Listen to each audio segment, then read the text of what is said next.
Canal Escute Áudio Novel. Se inscreva. Novel Teoria Fanfic. Fanfic One Piece, Demônio de Asas Negras. Capítulo 21. Voxash! Ian desapareceu da vista de Moria em um instante. Moria presumiu que ele havia utilizado Soru, aquele ágil movimento de pés dos fuzileiros navais, para se reposicionar para um ataque. De repente, um enorme corte de energia verde se materializou do nada, atravessando o corpo de Moria e deixando um corte sangrento. O ferimento, no entanto, não foi grave. Como esperado de um Shichibukai. Você é bem resistente. Ian reapareceu, ainda no mesmo lugar, como se nunca tivesse se movido. Essa é a invisibilidade do Absalom da Suki no Mi. Você já tem uma Akuma no Mi. Como pode ter dois poderes? Exclamou Moria com a voz carregada de descrença. Quem disse que é impossível? Você precisa ampliar seus horizontes. A vastidão do mar, o mundo em si, está além da sua compreensão. E você verá ainda mais exemplos disso no futuro. Não verá, porque você vai morrer aqui hoje. A voz de Ian era fria e sem emoção. Todos os anos, mais de 100 navios eram vítimas de Thriller Bark no Triângulo Floriano, com suas tripulações torturadas e transformadas em zumbis grotescos. Ele não conseguia acreditar que eram todos piratas vilões. Ele jamais pouparia uma alma perversa, nem abandonaria uma vida inocente. Esse era o seu credo.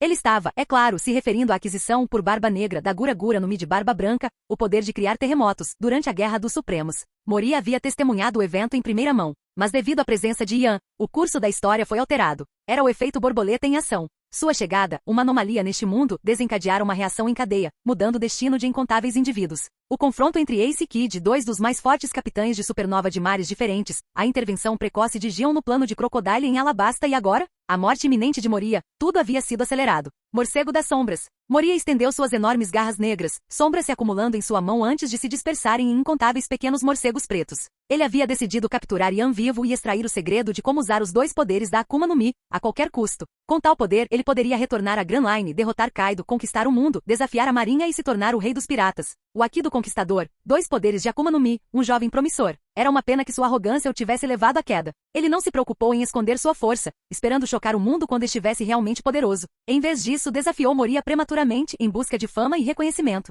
Voxash! Como esperado, Ian desapareceu com sonido, ativando sua invisibilidade e desencadeando uma série de ataques de pressão de espada, intercalados com uma explosão de cero. Maldito garoto! Você tem vários truques, mas não consegue furar minhas defesas. Moria rugiu, seu Aki irradiando para fora, forçando Ian a recuar. Aki de armamento, Aki de observação. Tendo enfrentado Kaido, Moria não era estranho ao Aki. Agora ele entendia o verdadeiro terror de um espadachim invisível, combinado com a velocidade de Soru. Era impossível prever de onde viria o próximo ataque. Mesmo com o Aki da observação, ele mal conseguia sentir a trajetória dos ataques de Ian. Seu morcego das sombras não conseguia acompanhar. Por isso, ele se concentrou em reforçar suas defesas, utilizando o Asgard das sombras e aprimorando seu próprio corpo com o Aki do armamento. Absalom empregou uma tática semelhante, utilizando sua invisibilidade e físico aprimorado para atacar Sanji. Sério? Então tente isso. Ian sorriu, apertando a katana Shuzui com mais força enquanto despejava sua pressão espiritual na lâmina, seu poder aumentando gradativamente. Ao mesmo tempo, ergueu o dedo indicador esquerdo. Voxash! Um cero e um ataque de pressão de espada irromperam simultaneamente, liberados com força total. Afinal, seu oponente era um Shichibukai, ainda que um dos mais fracos, Gekko Moria.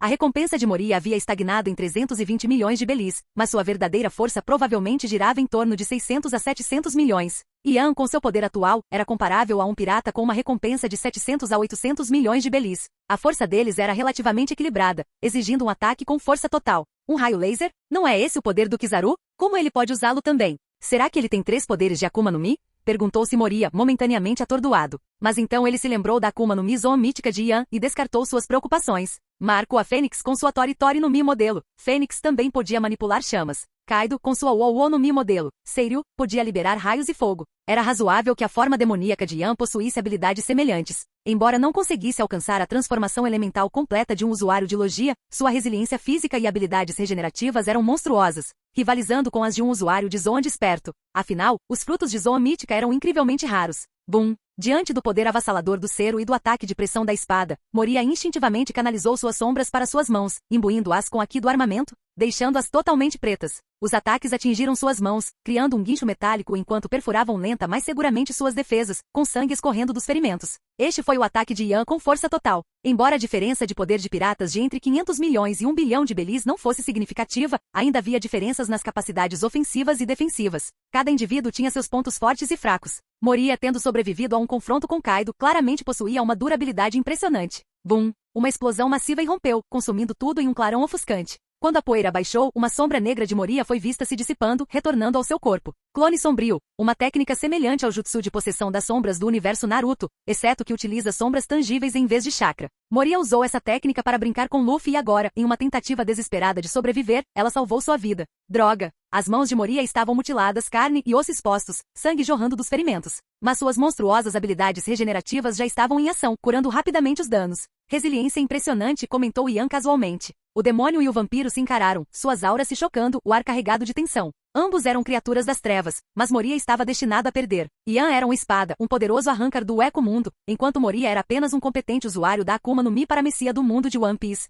Se ele enfrentasse Redfield, o lendário vampiro dos jogos, que rivalizava com nomes como Barba Branca, Roger e Shiki, então Ian pode ter ficado realmente preocupado. Mas Redfield era um personagem não canônico, sua existência era incerta. Talvez ele pudesse investigar Impel Down e Vale de Deus algum dia. Asgard das Sombras. Moria rugiu furioso, enfurecido por ter sido ferido por um simples pirralho, mesmo na primeira metade relativamente fraca da Grand Line. Ele se recusava a acreditar que havia se tornado complacente e fraco. Afinal, ele era um Shichibukai, alguém que havia desafiado Kaido. Esse garoto devia estar trapaceando de alguma forma. 2 poderes de Akuma no Mi, o Haki do Conquistador e um espadachim habilidoso? Era impossível. Um monstro. Mas ele havia se esquecido de que no mundo dos piratas, onde a força reinava suprema, qualquer vantagem, mesmo que aparentemente injusta, era uma arma válida. Por isso, ele recorreu à sua técnica suprema, devorando sombras do ambiente ao seu redor, incluindo as de seus asseclas zumbis. Eles desabaram instantaneamente, sem vida, enquanto suas sombras eram arrancadas de seus corpos. O próprio corpo de Moria inchou, transformando-o em um gigante, semelhante em tamanho ao Ars. Ele utilizava sua Kaji no Mi para absorver todas as sombras que controlava, um total de 800 a 900, sua capacidade máxima.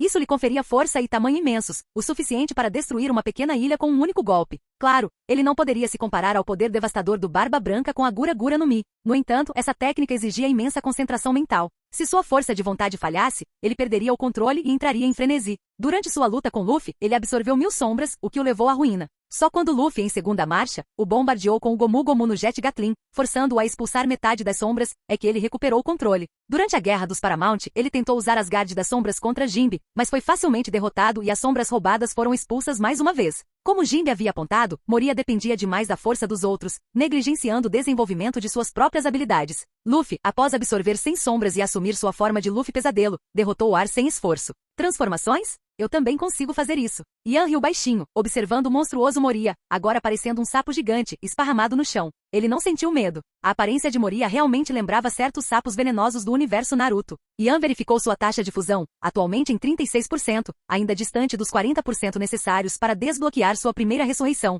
Murciélago. No entanto, ele havia absorvido apenas cerca de metade das almas de Thriller Bark.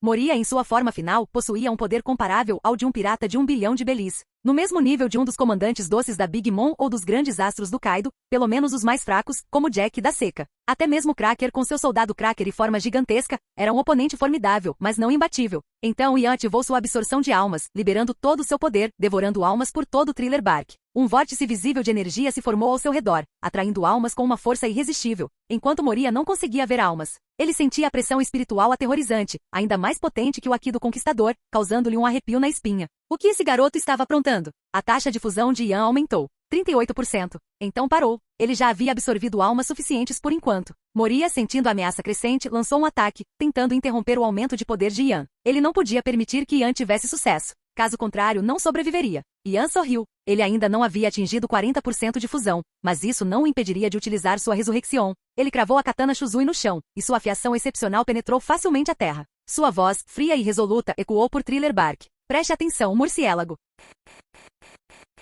Capítulo 22. No mundo de Bleach, havia uma clara diferença entre a Bankai de um Shinigami e a ressurreição de um Arrancar. A Bankai representava uma evolução adicional do poder inerente de um Zanpakuto, enquanto a ressurreição envolvia a liberação do poder selado da forma Hollow original de um Arrancar. Ao ativar o Bankai, a pressão espiritual e as habilidades de combate de um Shinigami aumentavam drasticamente. Dependendo do indivíduo, seu poder no Bankai podia ser de 5 a 10 vezes maior que seu estado Shikai. Bankai não apenas alterava a aparência de uma Zanpakuto, como também podia mudar as roupas de um Shinigami. Em casos raros, até mesmo sua aparência física e habilidades podiam se transformar. No entanto, esse aumento repentino de poder veio à custa de um rápido esgotamento da pressão espiritual, portanto, a maioria dos Shinigamis evitava usar Bankai, a menos que fosse absolutamente necessário. Mais importante ainda, se um Zanpakuto fosse danificado enquanto estivesse em Bankai, ele ficaria permanentemente marcado, semelhante à ressurreição de um Arrancar. Ao liberar o núcleo de seu ser, que havia assumido a forma de uma Zanpakuto, um Arrancar podia retornar à sua forma Hollow original. amplificando significativamente seu poder. Se sua Zanpakuto fosse danificada antes da liberação, seu poder permaneceria limitado. Felizmente, isso não era um problema para Yan. Ele possuía o sistema de modelo dimensional e uma vasta reserva de almas não absorvidas dentro de si. Este era o preço de ativar à força sua primeira ressurreição. Essas almas seriam consumidas, e sua taxa de fusão poderia até diminuir, embora, esperançosamente, não muito. À medida que a energia de sua alma se esgotava rapidamente, sua forma começou a se transformar. Enormes asas negras, capazes de obscurecer o céu, brotaram de suas costas. Suas roupas brancas esfarrapadas não apenas se consertaram, mas também se transformaram em um manto esvoaçante, semelhante ao Bankai de Ichigo, onde seu Shirakusho também mudou, tornando-se uma extensão de seu poder. Como era composto de reishi, reconstruí-lo foi uma questão trivial. Seu capacete de caveira branca parcial, com seu único chifre, tornou-se um capacete completo, com 2 chifres, ainda mais ameaçador do que antes. Suas unhas se alongaram em garras afiadas, e seu cabelo pareceu crescer mais. Suas marcas de lágrimas se aprofundaram e alargaram, tornando-se ainda mais proeminentes. Incrível, digno de uma espada. Yan maravilhou-se com a onda de poder que o percorria. Nesse estado, sua velocidade, defesa e poder de ataque eram muito superiores aos de Ichigo em sua forma combinada de holovificado Bankai. Ele cerrou a mão direita, e sua pressão espiritual despencou ainda mais quando uma arma única, parecida com um sabre de luz, se materializou em suas mãos. A luz de La Luna, raio de lua. Feito inteiramente de reishi, podia ser arremessado contra oponentes ou usado como arma corpo a corpo, possuindo imenso poder destrutivo. Na série original, um simples arranhão no ombro de Ichigo o fazia voar por uma distância considerável, apesar de seu duplo estado de Bankai holovificado. Sua forma evoluída, Lança do Relâmpago liberada durante sua segunda ressurreição, possuía um poder destrutivo ainda maior. Um golpe de raspão criava uma onda de choque que devastou uma grande área de Las Noches. Entretanto, o Kyoha parecia não estar familiarizado com essa técnica, incapaz de controlar totalmente seu imenso poder. Afinal, ninguém jamais havia testemunhado a segunda ressurreição de Ukiyoha. Entre os espada, apenas ele possuía a habilidade de alcançar uma segunda libertação. Ele havia gradualmente revelado sua verdadeira forma durante sua batalha final com Ichigo. Nessa forma, a metade superior de suas roupas desapareceu. Um líquido preto fluiu de seus olhos. Suas marcas de lágrimas se estenderam para baixo e até mesmo sua esclera ficou verde. Penas negras cobriam seu abdômen, pernas, braços e até mesmo suas costas. A metade inferior de seu manto se dividia em 2 caudas, e suas asas totalmente estendidas revelavam garras afiadas, semelhantes às de um morcego. Os chifres em seu capacete alongaram-se, afiaram-se e curvaram-se, tornando-se ainda mais ameaçadores. Uma cauda longa e preensil brotava de suas costas, encimada por uma estrutura óssea semelhante a uma lâmina. Com base no aumento de poder de sua primeira ressurreição, sua pressão espiritual aumentou ainda mais, criando um peso opressivo que Uru Ishida descreveu como um oceano pressionando, superando qualquer pressão espiritual que ele já havia encontrado. Nesse estado, ele era comparável a Barragan Luisembar, o antigo rei do Eco-Mundo que detinha o poder do envelhecimento, e a Stakak, a primeira espada, capaz de divisão infinita de almas e auto-holovicação. Afinal, o Kyoha era apenas um arrancar parcial. No jogo oficial para dispositivos móveis, ele alcançou uma terceira ressurreição, uma forma original. Seus cabelos e cauda ficaram brancos e alongados, chamas negras em forma de chifres irromperam das laterais de sua cabeça, as penas pretas em seus braços recuaram. As penas da parte inferior de seu corpo se transformaram em uma estrutura semelhante a uma saia. Suas asas de morcego foram substituídas por 2 pares de asas com penas pretas, e sua aparência geral lembrava a de um anjo caído da mitologia ocidental. Yan estava confiante de que neste mundo brutal e expansivo de One Piece, repleto de usuários de Akuma no Mi e indivíduos poderosos que possuíam todos os 3 tipos de Aki, ele eventualmente desbloquearia esta forma suprema e reinaria supremo. Senhor Yan, que poder assustador! É impressionante! Ah, esqueci que não tenho olhos. Brook, o músico esquelético, exclamou de longe, cobrindo o rosto sem carne com a mão ossuda. Você, despertou? Não, esta deve ser a verdadeira forma da sua Akuma no Mi. A compreensão de Moria chegou um momento tarde demais. Será que ele estava escondendo seu verdadeiro poder o tempo todo? Ele havia subestimado Yan completamente. Diante do colossal e gigante Moria, as asas de Yan se abriram, criando uma poderosa rajada de vento que o ergueu alto no ar. Nesse estado, ele possuía o poder destrutivo de partir uma ilha em 2 com um único golpe. Moria, em sua forma definitiva, era um oponente formidável, mas uma vitória rápida era crucial. Esse era o sentimento compartilhado por ambos. Moria precisava de imensa concentração mental para manter sua transformação, ou perderia o controle e enlouqueceria. Na série original, ele havia absorvido 1000 sombras, o que o fazia perder a consciência e entrar em fúria até que Luffy o bombardeou com o segunda marcha Gomu Gomu no Jet Gatling, forçando-o a expelir metade das sombras absorvidas e recuperar o controle. Durante a Guerra dos Paramount, Moria tentou usar sua horda de sombras contra Jinbe, mas foi facilmente derrotado. No mundo de Bleach, alguns capitães Shinigamis possuíam Bankai incompletas, como Tenkin de Komamura e os Abimaru de Renji. No entanto, através de treinamento rigoroso, eles alcançaram suas verdadeiras formas de Bankai, Kokujo Tenjin Mil-O, Dangai Joe e Souza Abimaru respectivamente, amplificando significativamente seus poderes. Clang, Voshas, Yan, empunhando luz de La Luna, atacou Moria implacavelmente, suas asas enormes permitindo-lhe manobrar rapidamente entre os ataques do gigante. Seus golpes atingiram o corpo de Moria, mas apenas criaram chuvas de faíscas e ruídos metálicos. A defesa e a força de Moria naquele estado eram extraordinárias. Felizmente, Moria não conseguiu igualar a velocidade da primeira ressurreição de Ian, Murciélago. Caso contrário, um único golpe, mesmo com a proteção de Hierro, que rivalizava com o Aqui do armamento, o teria reduzido a pó. Após outra troca inútil, Ian voou alto acima do alcance de Moria, dispersando luz de Laluna e levantando sua mão direita. Ser escuro. A energia da alma ao redor, não absorvida, convergiu para sua mão, uma aura negra cintilante ameaçadoramente. Moria podia sentir o imenso poder se formando, uma força que ameaçava sua própria alma. Este era o Ser Supremo, uma técnica exclusiva de espada devido ao seu poder devastador. Podia até distorcer o espaço e potencialmente destruir Las Noches, levando Aizen a proibir seu uso. Ser Oscuras era uma técnica exclusiva de Ukiyoha em sua forma liberada, semelhante ao Jetsuga Tenshou negro de Ichigo em seu estado holovificado Bankai.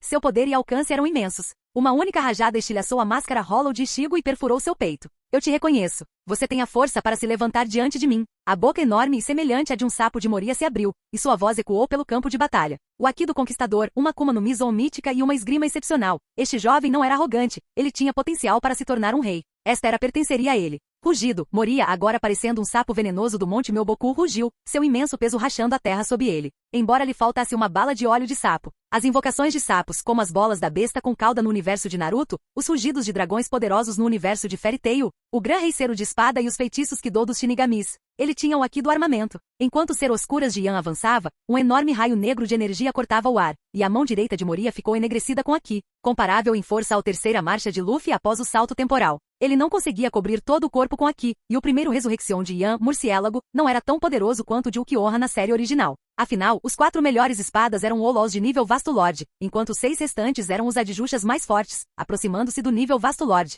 O poder de Ian era limitado pelo sistema de modelo dimensional. Com 40% de fusão, ele seria equivalente apenas a um Adjushas mais fraco, comparável a um Capitão Shinigami, um comandante Yonkou ou um dos 3 principais comandantes de divisão do Barba Branca. Especificamente Marco, a Fênix, King, o Incêndio e Katakuri, o mestre do Aqui de observação, que podia vislumbrar brevemente o futuro. Os espada eram de nível Capitão Comandante. A ausência da lança deu relâmpago, a marca registrada de Ukiyoha, com lanças de reishi condensado caindo do céu, era uma prova de suas limitações atuais. Boom! O Ser Oscuras colidiu com o punho coberto de Aqui de Moria, criando uma explosão enorme que engolfou o gigante. Uma cúpula branca ofuscante com 1 quilômetro de diâmetro envolvia o campo de batalha, silenciando todo o som. Ian lançou seu ataque do ar, enquanto Moria defendeu do chão. Ian estava em vantagem. Enquanto o mundo transitava do silêncio para o som, e a cor retornava à paisagem, uma enorme cratera com centenas de metros de largura permanecia onde Moria estivera. O gigante jazia no fundo, com o corpo coberto de feridas, inconsciente. Incontáveis sombras irromperam de seu corpo, elevando-se em direção ao céu, retornando aos seus legítimos donos. Mesmo à distância, seus gritos de alegria podiam ser ouvidos. Eles estavam finalmente livres, não mais forçados a se esconder da luz do sol como zumbis infundidos em suas sombras. A onda de choque do choque dispersou a névoa espessa que cobria o Triângulo Floriano por incontáveis anos, e a luz do sol finalmente banhou a terra. Capítulo 23. Ele não se surpreendeu. Conflitos entre indivíduos poderosos frequentemente remodelavam o ambiente. A batalha entre Aokiji e Akainu pela posição de almirante da frota havia transformado o Punk Hazard em uma ilha de gelo e fogo. Nos mundos de Fairy Tail, Naruto e Bleach, batalhas podiam criar luas, destruir países ou até mesmo remodelar continentes inteiros. Moria finalmente perdeu. Se ele tivesse sido como Luffy, capaz de imbuir todo o seu corpo com Aqui antes de ativar seu quarta marcha, ele poderia ter mantido sua forma de 1000 sombras por um longo período, como Jinbei havia notado. Ele havia confiado demais nos poderes de sua Akuma no Mi. Embora o almirante Kizaru também utilizasse intensamente sua Pika-Pika no Mi Fruta Brilhante, era uma Akuma no Mi do tipo Logia, muito mais potente que a Kaji-Kaji no Mi Fruta das Sombras. Não, a Kaji-Kaji no Mi era uma habilidade formidável por si só. O problema era a falta de engenhosidade e habilidade de Moria. Don Quixote do Flamingo e Empório Ivankov pegaram Akuma no Mi aparentemente comuns, a Ito-Ito no Mi Fruta Corda-Corda, e a Oru-Oru no Mi Fruta Hormônio-Hormônio, respectivamente, e as transformaram em poderes que alteravam o mundo, capazes de manipular cordas e hormônios com efeitos devastadores, chegando a criar uma gaiola capaz de abranger uma ilha inteira. Não havia Akuma no Mi inúteis, apenas usuários incompetentes. Até mesmo os filhos da Big Mom, muitos dos quais possuíam frutas do diabo paramecia relacionadas à comida, atingiram níveis de poder que rivalizavam com os usuários de Logia. Senhor Ian, o senhor está bem? Brook correu em direção a Ian, preocupado, mas parou quando Ian se levantou lentamente do chão. Ele havia retornado à sua aparência normal, sentindo a mudança em sua taxa de fusão com o modelo Ukiyoha. Ela havia caído de 38% para 35%. Ao mesmo tempo, absorver todos os fantasmas de Thriller Bark teria aumentado sua taxa de fusão para 40%, permitindo-lhe alcançar sua primeira ressurreição. Murciélago. Ele ainda não havia atingido esse nível e já havia usado uma parte significativa de seu poder, resultando em uma redução de 3% e exaustão geral. Este era o melhor resultado possível. No mundo de Bleach, se a Zanpakuto de um Shinigami fosse destruída após ativar o Bankai, ou o núcleo de um Arrancar fosse quebrado durante uma ressurreição forçada, eles ficariam permanentemente presos nesse estado. No entanto, mesmo que tivesse atingido 40% de fusão, ele suspeitava que alcançar Murciélago ainda seria difícil. Ele poderia até manifestar sua Zanpakuto, mas nada mais. Afinal, os 4 melhores espadas, incluindo o Kyoha, eram todos Olols da classe Vasto Lord, enquanto os 6 restantes eram os Adjushas mais fortes, beirando o nível Vasto Lord. Seu sistema de modelo dimensional lhe concedeu poderes baseados no modelo Ukiyoha, e 40% de fusão provavelmente equivalia a um Adjushas forte, ou um Shinigami padrão da classe Capitão. No mundo de One Piece, isso seria comparável a um Calamidade, um comandante doce ou um dos 3 principais comandantes do Barba Branca. Os indivíduos mais fortes nessas categorias, Marco, King, Katakuri e até mesmo vice-almirantes da Marinha, como Gion e Shaton, eram candidatos a almirante, possuindo poder que rivalizava com o almirante, mas ficando aquém do verdadeiro nível de almirante. Portanto, a chuva de lâminas de energia negra que descia do céu durante Murciélago ainda estava fora de seu alcance. Ele estava muito fraco. Yan se aproximou do corpo enorme de Moria e usou sua percepção da alma para avaliar sua condição. Descobriu que Moria estava em estado vegetativo, um coma profundo, embora com seu físico resiliente. Ele eventualmente despertaria talvez depois de alguns meses. A alma fragmentada de Moria se fundia lentamente, com uma sombra negra semelhante à de um morcego entrelaçada nela. Esta era provavelmente a verdadeira forma do diabo, dentro de sua fruta da sombra.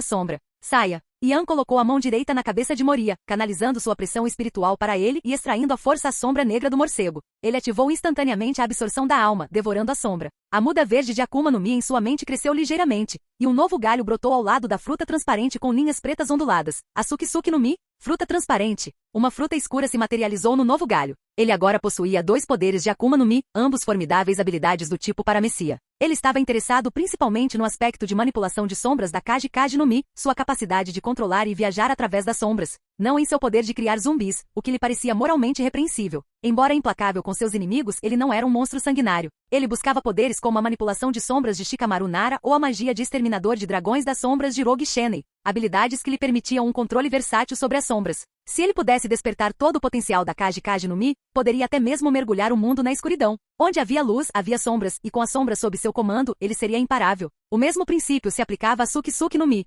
Absalom havia utilizado apenas sua invisibilidade, mas, se ele pudesse despertar seu verdadeiro potencial e manipular o ambiente ao redor, ele poderia tornar a si mesmo e qualquer objeto invisível, transcendendo a mera invisibilidade e distorcendo as leis da realidade. Sua habilidade de extrair a essência da Akuma no Mi de Moria veio de um dispositivo usado por Rukia Kushiki no universo Bleach para remover à força os poderes de um Shinigami, como ela fez com Ichigo Kurosaki quando ele perdeu temporariamente suas habilidades. Embora não entendesse a mecânica por trás disso, sua absorção de alma também podia extrair almas de indivíduos com força de vontade fraca. Ele agiu com base em um palpite. Ele havia infundido pressão espiritual na mão e, para sua surpresa, funcionou. No entanto, havia uma limitação. O usuário da Akuma no Mi precisava estar à beira da morte ou já falecido, mas ele hesitou em revelar essa habilidade a Gion. Afinal, Impel Down foi criado para impedir que as frutas do diabo de criminosos perigosos ressurgissem. O corpo de Moria estremeceu violentamente. Talvez, ao acordar, ele descobrisse a perda de seus poderes e entrasse em colapso. Ou talvez nunca despertasse, com sua alma irreparavelmente danificada pela segunda extração, além dos ferimentos já existentes. Você o derrotou? Gion chegou, sua figura rosada pousando graciosamente diante de Yan. Ela encarou Moria, sua expressão uma mistura de surpresa e preocupação. Não se preocupe, eu não o matei. Embora seja possível que ele permaneça nesse estado indefinidamente. Yan gaguejou, deixando Gion sem palavras. Ela presumiu que ele partiria imediatamente após adquirir Shuzui. Em vez disso, ele não apenas confrontou e derrotou Gekko Moria, como também conseguiu poupar sua vida. Caso contrário, teriam que recorrer à rede de inteligência da Marinha para rastrear a fruta sombra, e quem a consumisse poderia acabar se tornando outro Moria. Mas espere, será que esse jovem era realmente tão poderoso? Embora ele tivesse derrotado sozinho mais de uma dúzia de tripulações piratas e centenas de piratas alguns dias antes, aqueles eram piratas relativamente fracos do Mar do Sul, com recompensas na casa das dezenas de milhões. Ela se beneficiou das ações dele. No entanto, considerando sua Akuma no Mi zoomítica, os únicos outros usuários conhecidos de zoomítica eram Marco, a Fênix, o comandante mais forte dos piratas do Barba Branca, e Sengoku, o almirante da frota, cuja forma de Buda também poderia ser classificada como uma zoomítica. Tanto Marco quanto Sengoku poderiam derrotar Moria facilmente. Ela atribuiu a vitória de Yan à sua força oculta. Por que mais ele teria se aventurado sozinho em Thriller Bark? Mesmo os atuais almirantes Aokiji, Kizaru e Akainu não eram tão poderosos na sua idade, apesar de suas formidáveis habilidades de logia. Uma Akuma no Mi zoomítica realmente possuía tal potencial. Ela não conseguia compreender sua verdadeira força.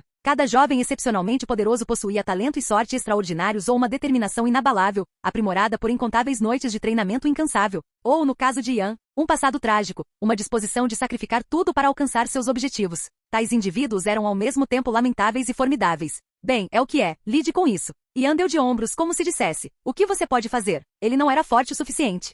Gion ficou sem palavras. O jovem era como Garp, agindo por impulso e ignorando ordens. Felizmente suas ações, embora imprudentes, visavam em última análise o bem maior. Talvez ele se tornasse um herói algum dia, mas ela ainda queria arrancar aquele sorriso despreocupado do rosto dele com um soco, só para lhe ensinar uma lição. Vou reportar isso ao almirante da frota Sengoku. Gion suspirou, contatando o quartel-general da marinha através de um Dendemushi. Naquele momento Sengoku estava em seu escritório, lidando com assuntos rotineiros, como relatos de ataques piratas em várias cidades. Uma ocorrência comum. Felizmente, os fuzileiros navais conseguiram resolver esses incidentes rapidamente, evitando mais caos. E agora Gion descobrira um novato promissor, alguém que havia eliminado sozinho centenas de piratas. Ele não tinha nenhuma simpatia por aqueles que perturbavam a paz, embora o jovem parecesse possuir uma natureza um tanto sanguinária. Os fuzileiros navais contavam com inúmeros instrutores habilidosos que poderiam facilmente guiá-lo por um caminho mais justo. Afinal, ele havia enfrentado a morte e emergido com notável força mental. Era um almirante em potencial em formação. Gion, você chegou? Traga o jovem. Sengoku respondeu ao Dendemushi, com a voz calma e autoritária.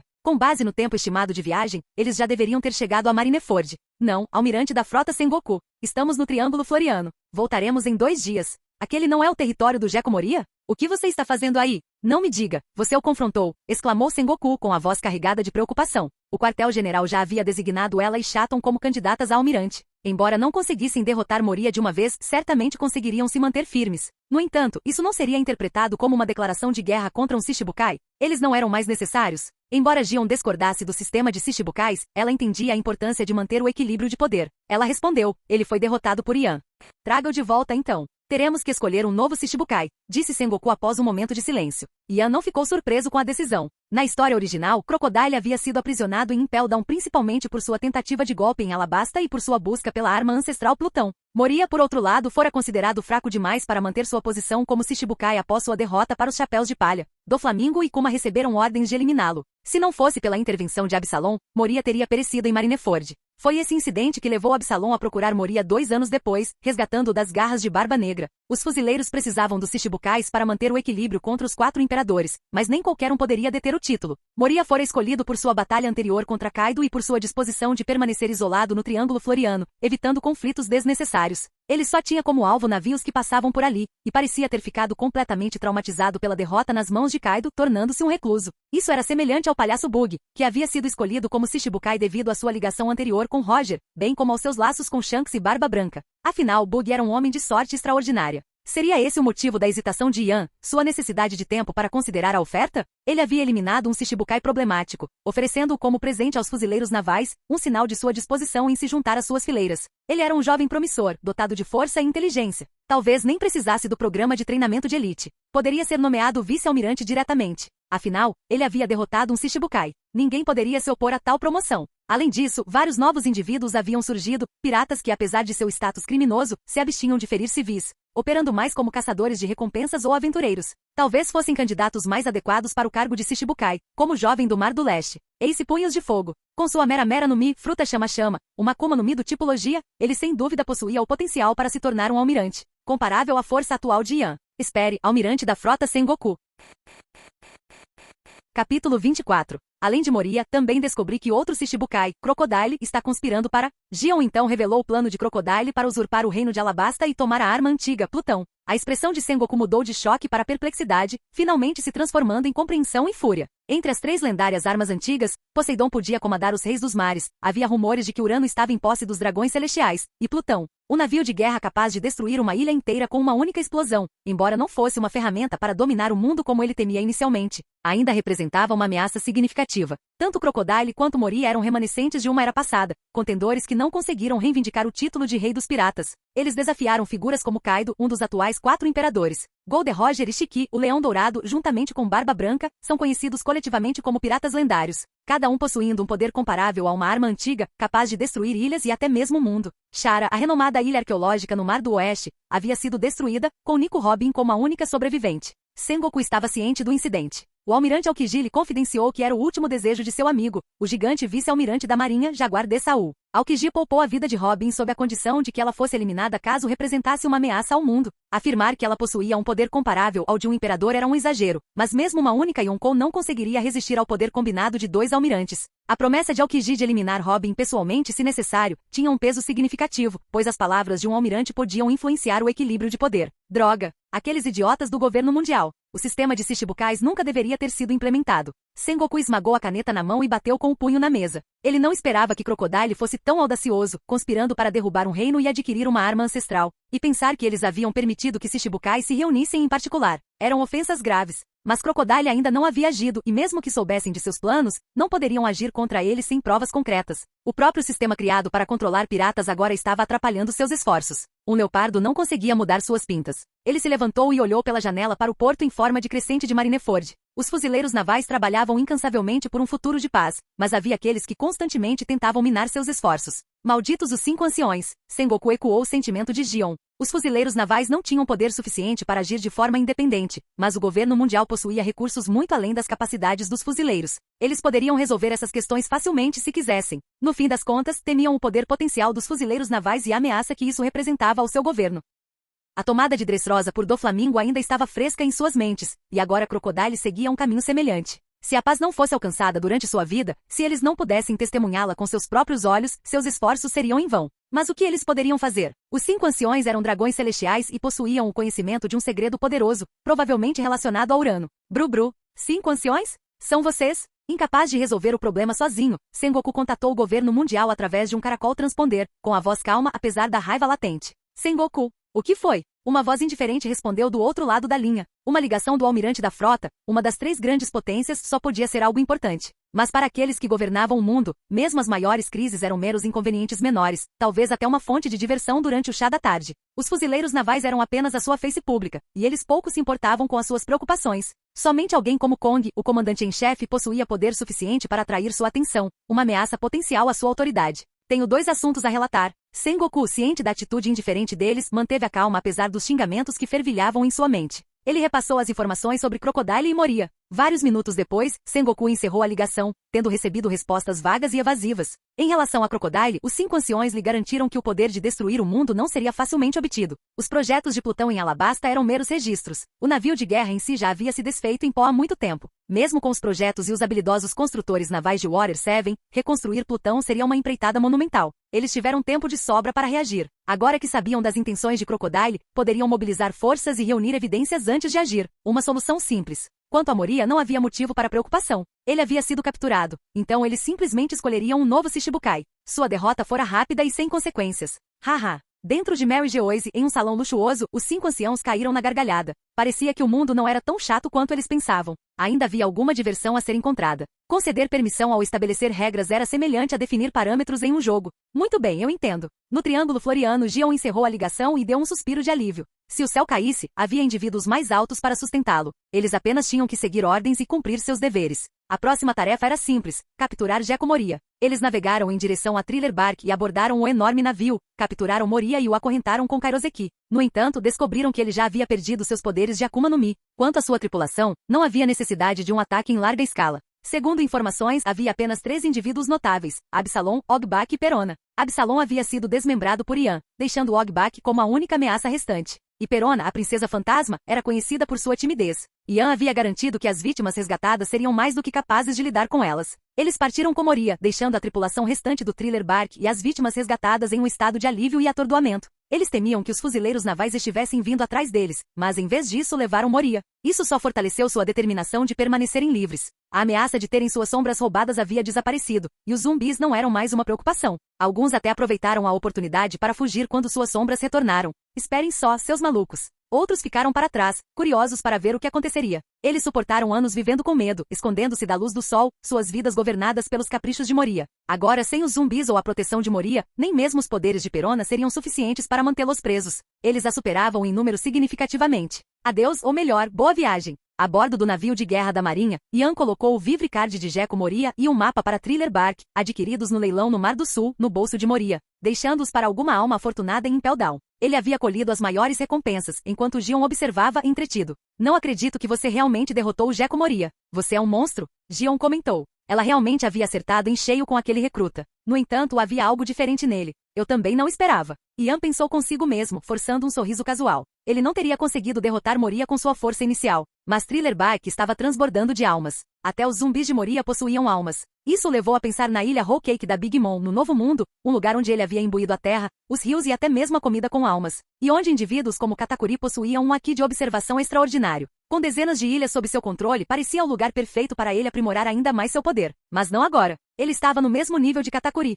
e desafiar a Big Mom era prematuro. Como suas roupas se consertaram? Gion notou a mudança na vestimenta de Ian e ficou de queixo caído de espanto. Embora Ian tivesse retornado de sua ressurreição murciélago para sua forma básica, suas roupas brancas esfarrapadas agora estavam imaculadas. É tão estranho assim? Usuários de logia conseguem reconstruir seus corpos. Embora eu seja uma zoomítica, consertar roupas deveria ser relativamente simples. Ian deu de ombros, fingindo indiferença.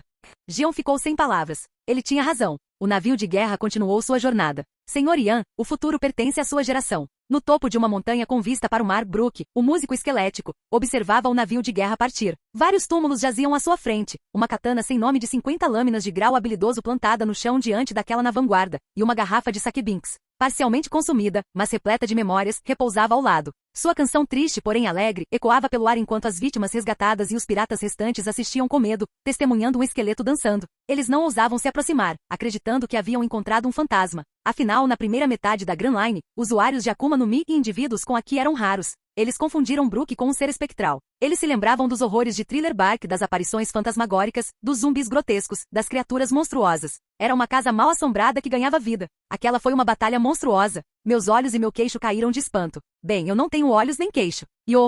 Capitão, levarei seu espírito para Labon. Adeus, meus amigos. 2 dias depois, eles chegaram ao quartel-general da Marinha, ignorando o arquipélago de Sabaldi. De volta a Thriller Bark, no entanto, outro evento significativo ocorreu. Após a chegada do vice-almirante Gion, outra figura poderosa apareceu, um colega Shishibukai, o maior espadachim do mundo, Drácula Mihawk. Encontrem-na. Temos que encontrar aquela garota fantasma, gritou a tripulação restante do Thriller Bark, já tendo capturado Hogback, o cirurgião genial. Mas Perona, a princesa fantasma, estava se mostrando elusiva. Seus poderes de Akuma no Mi permitiam que ela criasse ilusões espectrais, dificultando a distinção entre seu corpo real e suas projeções fantasmagóricas. Absalom. Capitão Moria. Cadê você? Essa gente está me intimidando. Em um canto isolado da ilha, Perona, vestida com um vestido rosa, suas Marias Chiquinhas balançando, suas roupas esfarrapadas e sujas, caminhou cautelosamente em direção à costa. Ela não fazia ideia do motivo pelo qual acordara e encontrara Moria e Absalom desaparecidos. Seu ursinho de pelúcia zumbi, Komachi, estava imóvel, e Ogbak havia sido capturado. Alegaram que Moria havia sido derrotado e levado pelos fuzileiros navais, mas ela não acreditou. Afinal, Moria era um Shishibukai, um dos piratas escolhidos pela marinha para equilibrar o poder dos 4 imperadores.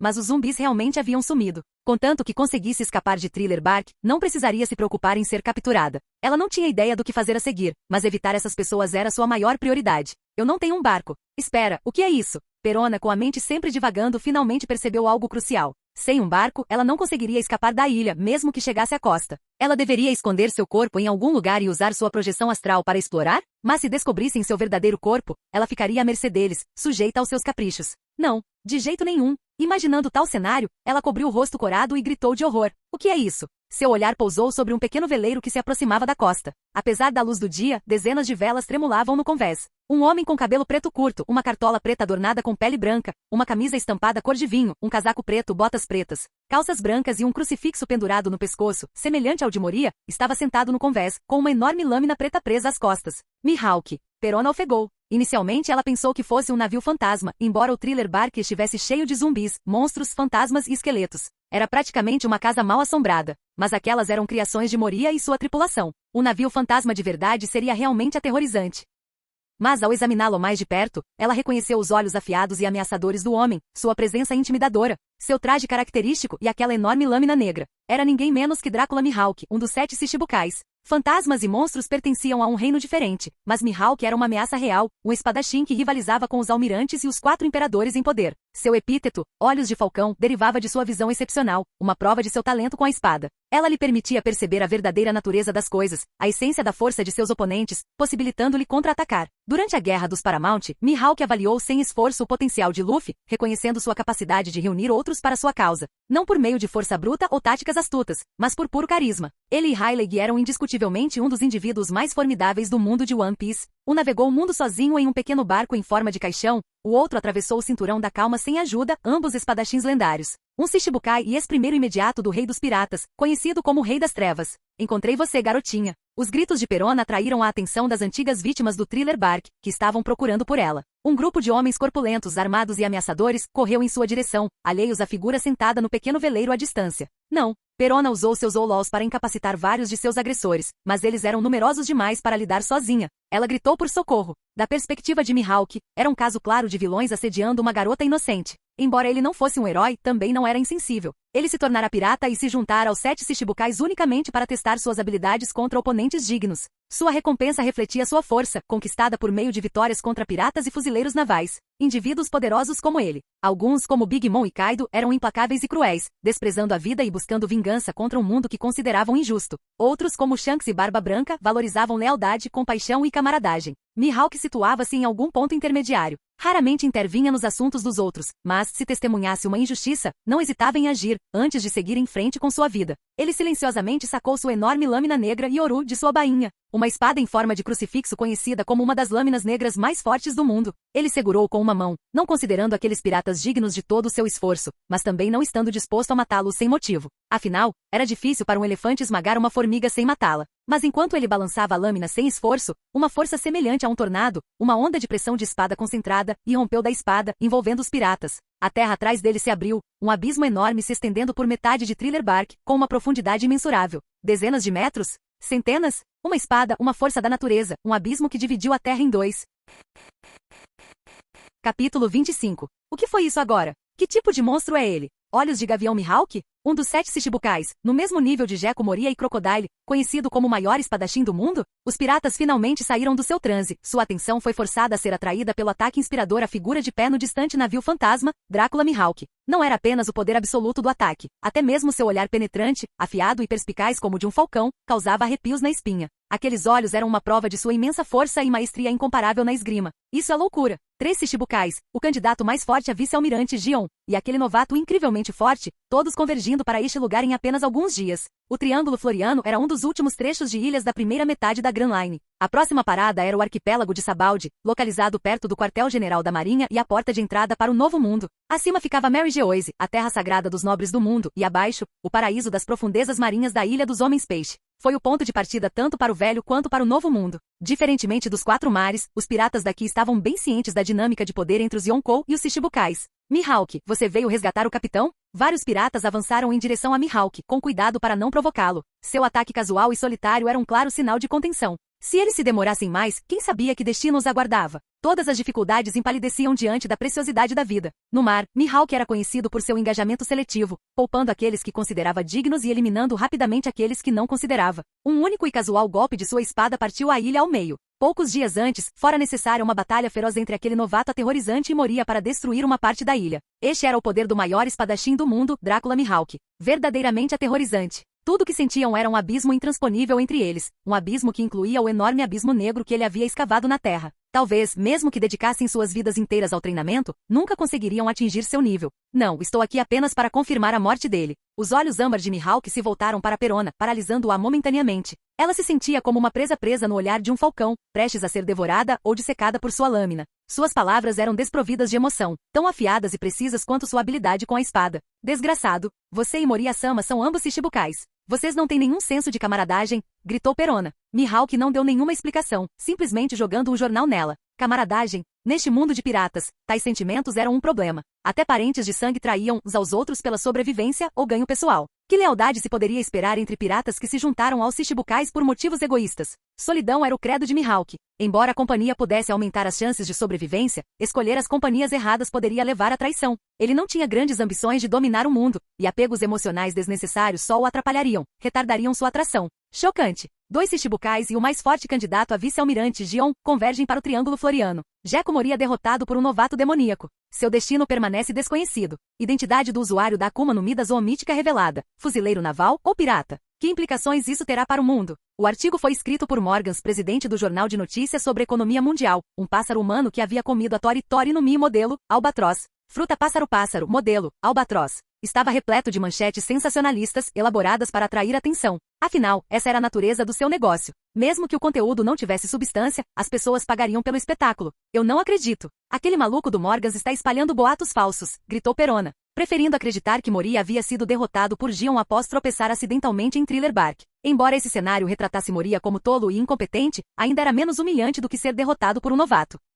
Mihawk ignorou o desabafo dela. Era compreensível que alguém ficasse perturbado com a derrota repentina de seu líder, especialmente por um recém-chegado. Confirmada a notícia, ele não viu sentido em discutir com uma jovem protegida. Virou-se para embarcar em seu pequeno navio fantasma e Perona, enxugando as lágrimas, rapidamente o seguiu. Já que Moria-sama se foi, acho que terei que agraciá-lo com a minha presença, murmurou ela, lembrando-se dos rumores de que Mihawk era um lobo solitário, sem tripulação. Isso significava que ela não teria que competir com os outros pela atenção dele, ao contrário de Thriller Bark. Simplesmente manter um bom relacionamento com ele já seria suficiente. Que ideia brilhante. Ela era um gênio. Não preciso de companhia. Eles são problemáticos, principalmente uma garotinha chorona. Posso lavar roupa, cozinhar, limpar e ajudar nas tarefas domésticas. Serei muito obediente. Mihawk fez uma pausa considerando a proposta. Ele precisava mesmo de alguém para cuidar de seus campos enquanto estivesse fora. A oferta de ajuda doméstica era tentadora. Caso contrário, sua casa e seus campos seriam negligenciados durante suas viagens, forçando-o a lidar com a bagunça ao retornar, o que era muito mais problemático. E ela era apenas uma garotinha. Quanta encrenca ela poderia causar? Mal sabia ele que poderia se arrepender dessa decisão no futuro, tendo que cozinhar e limpar para 2, suportar conversas e exigências constantes e, na prática, adotar uma criança exigente. Usuária da Akuma no Mi Zoan Mítica com uma esgrima impressionante. Até a próxima, novato. Mihawk estava ainda mais intrigado com o indivíduo que havia derrotado Moria. Causar tamanha comoção logo após zarpar. O futuro deste recém-chegado era, sem dúvida, brilhante. Ele havia embarcado em um navio da marinha, indicando captura ou recrutamento. De qualquer forma, Mihawk, como Shichibukai, poderia facilmente desafiá-lo. Enquanto isso, no Novo Mundo, o território de Barba Branca, o homem mais forte do mundo, no Moby Dick Marco a Fênix, o comandante da primeira divisão dos piratas do Barba Branca, estava encostado na grade, com o jornal na mão e uma expressão divertida no rosto. Um usuário da Akuma no Mi da Zoan Mítica, hein? Ele enfrentou Moria logo após zarpar e conseguiu derrotá-lo. Faz tempo que não vejo um novato tão impressionante. Ei, Vista, dá uma olhada. A esgrima dele também não é ruim. Ele também é um espadachim. Vista, o comandante da 5ª divisão e um espadachim habilidoso, aceitou o jornal e deu uma olhada no artigo. Uma pitada de surpresa passou por seu rosto. Vista estava ansioso para desafiar espadachins fortes, especialmente Mihawk, o maior do mundo. Agora, um novo competidor surgia, um jovem vestido de branco. Marco deu de ombros e se virou para Barba Branca, com os olhos brilhando de entusiasmo. Pai, o que você acha? Gurararara. Se está louco para brigar, vá em frente. Eu te protejo. Barba Branca riu baixinho, tomando um gole de saquê, o corpo crivado de tubos médicos. Marco sorriu. É isso mesmo. Não importa se ele foi capturado ou recrutado pela marinha. Ninguém pode enfrentar o Pops. Sim, o Pops é o homem mais forte do mundo. Os outros comandantes de divisão aplaudiram em concordância. Usuários míticos da Akuma no Mi de Zoan eram raros. Os únicos que ele conhecia eram Sengoku, o almirante da frota, Kaido com sua forma de dragão índigo, e ele próprio, a Fênix. Todos eram indivíduos incrivelmente poderosos. Vista também estava animado. Um usuário da Akuma no Mi Zoan Mítica com uma esgrima impressionante, o potencial era inimaginável. Ele sem dúvida se tornaria uma força a ser reconhecida. Outro Yonko, Shanks, leu o jornal com satisfação. Esse novato, ele me lembra o Mihawk. Shanks, que interagia com Mihawk com mais frequência do que os outros Yonkou, o consideravam um rival e um amigo. Eles frequentemente compartilhavam bebidas e histórias. Capitão idiota. Isso é sério. Aquele cara embarcou num navio da marinha. Ele provavelmente vai se juntar a eles. Vai se tornar um inimigo poderoso. Seus companheiros de tripulação o repreenderam. Como ele podia ser tão despreocupado? Com aquele nível de força, ele não seria tolo o suficiente para se render sem lutar. Mas era inegavelmente um oponente formidável. Enquanto isso, em Onigashima, no país de Wano, Kaido estava sentado em sua caverna, bebendo saquê enquanto seus subordinados relatavam as notícias. Tique, aquele Gekko Moria, ele não cresceu nada. E pensar que ele me desafiou e escapou. Que vergonha! Kaido rugiu, quebrando sua cabaça em frustração. Se fosse o Moria de 20 anos atrás, esse recém-chegado não valeria a pena ser mencionado. Ele mal teria forças para sobreviver no Novo Mundo. No entanto, este novato possuía uma Akuma no Mi Zoan Mítica, da mesma categoria que a sua. Ele era muito mais forte que seus próprios Gifters, possuindo um poder digno de se juntar à sua tripulação. Infelizmente, ele havia se tornado um cão de estimação dos fuzileiros navais. Kaido teria que eliminá-lo e então recuperar sua Akuma no Mi? Em Dressrosa do Flamingo, outro Shichibukai, descansava em seu palácio, lendo o jornal com um sorriso malicioso. Interessante. Esse cara apareceu do nada. Vamos ver como ele se sai contra os outros. Em breve saberemos se ele é realmente tão forte quanto dizem. Crocodile também reapareceu. Parece que ele está planejando unir forças com Moria para roubar Plutão de Alabasta. É um plano bastante ambicioso. Do Flamingo riu baixinho. Como alguém que havia orquestrado um golpe de estado, sabia o quão difícil era tal façanha. Ele até mesmo insinuou seus planos para Crocodile, um ex-nobre mundial, e o convidou para se juntar a eles. Entretanto, ambos os homens eram desconfiados por natureza e Crocodile, ainda mais, recusou, levando do Flamingo a prosseguir com seus próprios planos. Fufufufufu, você vai se arrepender de não ter confiado em mim em breve, Crocodile. Esta era está se tornando cada vez mais caótica. Ele também estava de olho em Moria. Além de ser um colega Shichibukai, também havia desafiado Kaido. Do Flamingo tinha suas próprias conexões com Kaido, mas parecia que seus esforços tinham sido em vão. Nos mares perto de Alabasta, Crocodile, lendo o mesmo jornal enquanto fumava um charuto, zombou. Quem derrotou Moria não foi Gion ou Chaton. Tique, que decepção. Foi uma vergonha para os Shichibukais. Ele superestimara a força do pirata que outrora desafiara Kaido. O próprio Crocodile desafiara a Barba Branca, mas fora derrotado. Agora, Moria havia caído para um novato, e isso o deixava irritado. Pensar que um garoto está causando tanto alvoroço. Ainda bem que ele se foi. Ele teria interferido nos meus planos. Resmungou Crocodile, jogando o jornal no mar e deixando o vento levá-lo embora. Ele não se arrependia de ter recusado a oferta de do Flamingo. Sabia dos perigos de colaborar com alguém que compartilhava suas ambições. Mesmo que tivesse adquirido experiência valiosa, poderia ter acabado sem nada, com seus esforços beneficiando apenas do Flamingo. Quanto a Moria, ele estava interessado em seu exército zumbi, o que lhe pouparia o trabalho de recrutar e treinar soldados. Os fuzileiros navais já sabiam de seus planos, então ele precisava agir rápido antes que eles reagissem. Em uma ilha remota no Mar do Sul, Kid, que tinha acabado de recrutar um novo membro para a tripulação, um indivíduo zumbi e cuspidor de fogo chamado Hit, com pontos na boca e padrões espinhosos azul-púrpura no corpo, sentiu uma onda de frustração. Droga! Kid extravasou sua raiva atirando pedras enormes no mar, criando ondulações e explosões. Ele ativou seus poderes da fruta imã, transformando seus braços em punhos enormes e socando a água implacavelmente.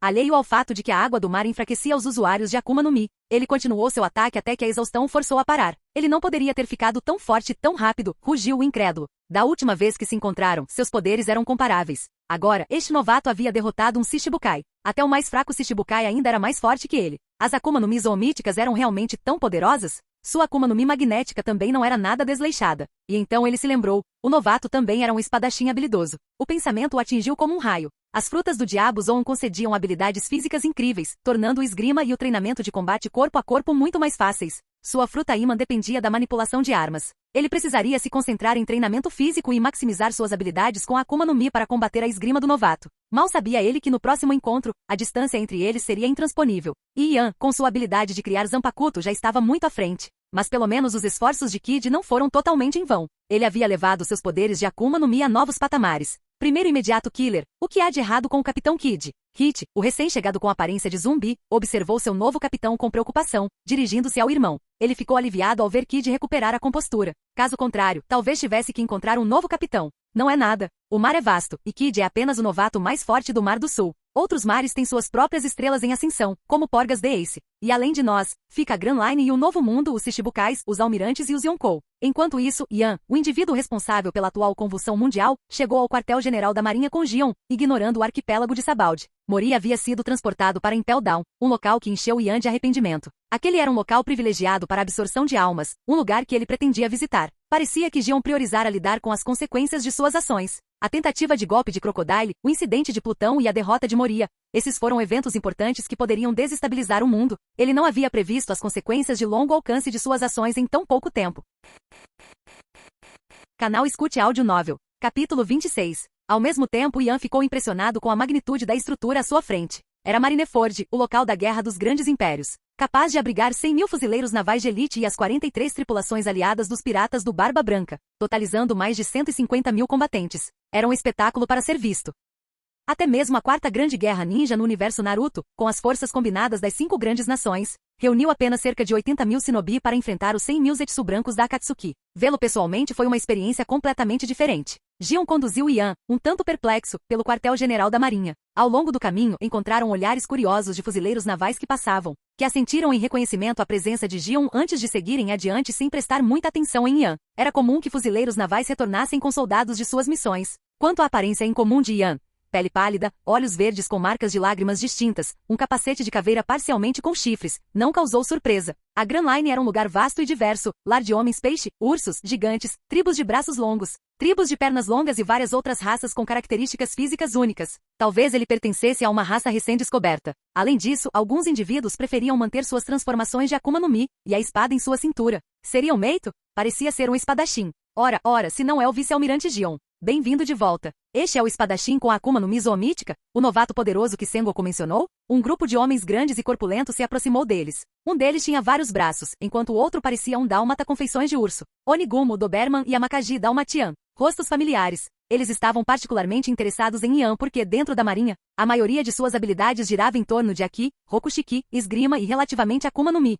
Ian, no entanto, possuía não apenas uma rara Akuma no Mi zoomítica, mas também uma espada de grande grau, uma das 21 Vazamono, o renomado tesouro de Wano, Shuzui. Suas conquistas futuras certamente superariam as deles. Para esses vice-almirantes, informações sobre Ian estavam prontamente disponíveis. Bem-vindos de volta. Vamos juntos. Sengoku está tendo uma reunião, e na verdade é sobre vocês dois. Bem na hora, aliás. Gion estava prestes a perguntar sobre seu destino quando recebeu esta resposta inesperada. Não acredito que você causou tanto rebuliço logo depois de chegar. Mas pelo menos não é algo ruim, comentou Dalmatian, Doberman, inclinando-se na direção de Ian. Nós? Tanto Gion quanto Ian ficaram surpresos. Não foi difícil deduzir o motivo. Provavelmente tinha a ver com o destino de Ian e com a vaga de Shichibukai deixada por Moria. Quanto a Crocodile e seu encontro dos reis com Barba Branca, eles estavam incertos sobre o resultado. Afinal, Ian estava em batalha com Moria na época. Crocodile provavelmente recuou ao encontrar os fuzileiros navais. Quanto aos planos de Crocodile de derrubar o reino de Alabasta e adquirir a arma ancestral, Plutão, embora ele não tivesse obtido nenhuma resposta concreta, o timing coincidia com os eventos atuais da história. O encontro de dois piratas poderosos não era pouca coisa. Geralmente envolvia algum tipo de conspiração. A história original não mencionava nenhuma conexão entre Crocodile e Moria, mas como indivíduos que fracassaram em suas tentativas de poder na era anterior, Crocodile claramente subestimou o impacto psicológico da vitória de Kaido sobre Moria, levando-o a buscar refúgio nas sombras, criando um exército de zumbis. Eles continuaram sua jornada, entrando em uma enorme sala de reuniões com um teto de mais de 10 metros de altura, projetada para acomodar os gigantescos membros dos fuzileiros navais. Vários gigantes renomados por suas proezas em combate ocupavam o posto de vice-almirante. Afinal, Elbaf era uma nação guerreira. Rostos familiares se tornavam cada vez mais frequentes. Uma gaivota empoleirada na cabeça de um fuzileiro naval com uma cabra ao seu lado, seu uniforme adornado com inúmeras medalhas, enquanto apontava um pedaço de pau para um mapa detalhando eventos recentes na Grand Line. Mastigando.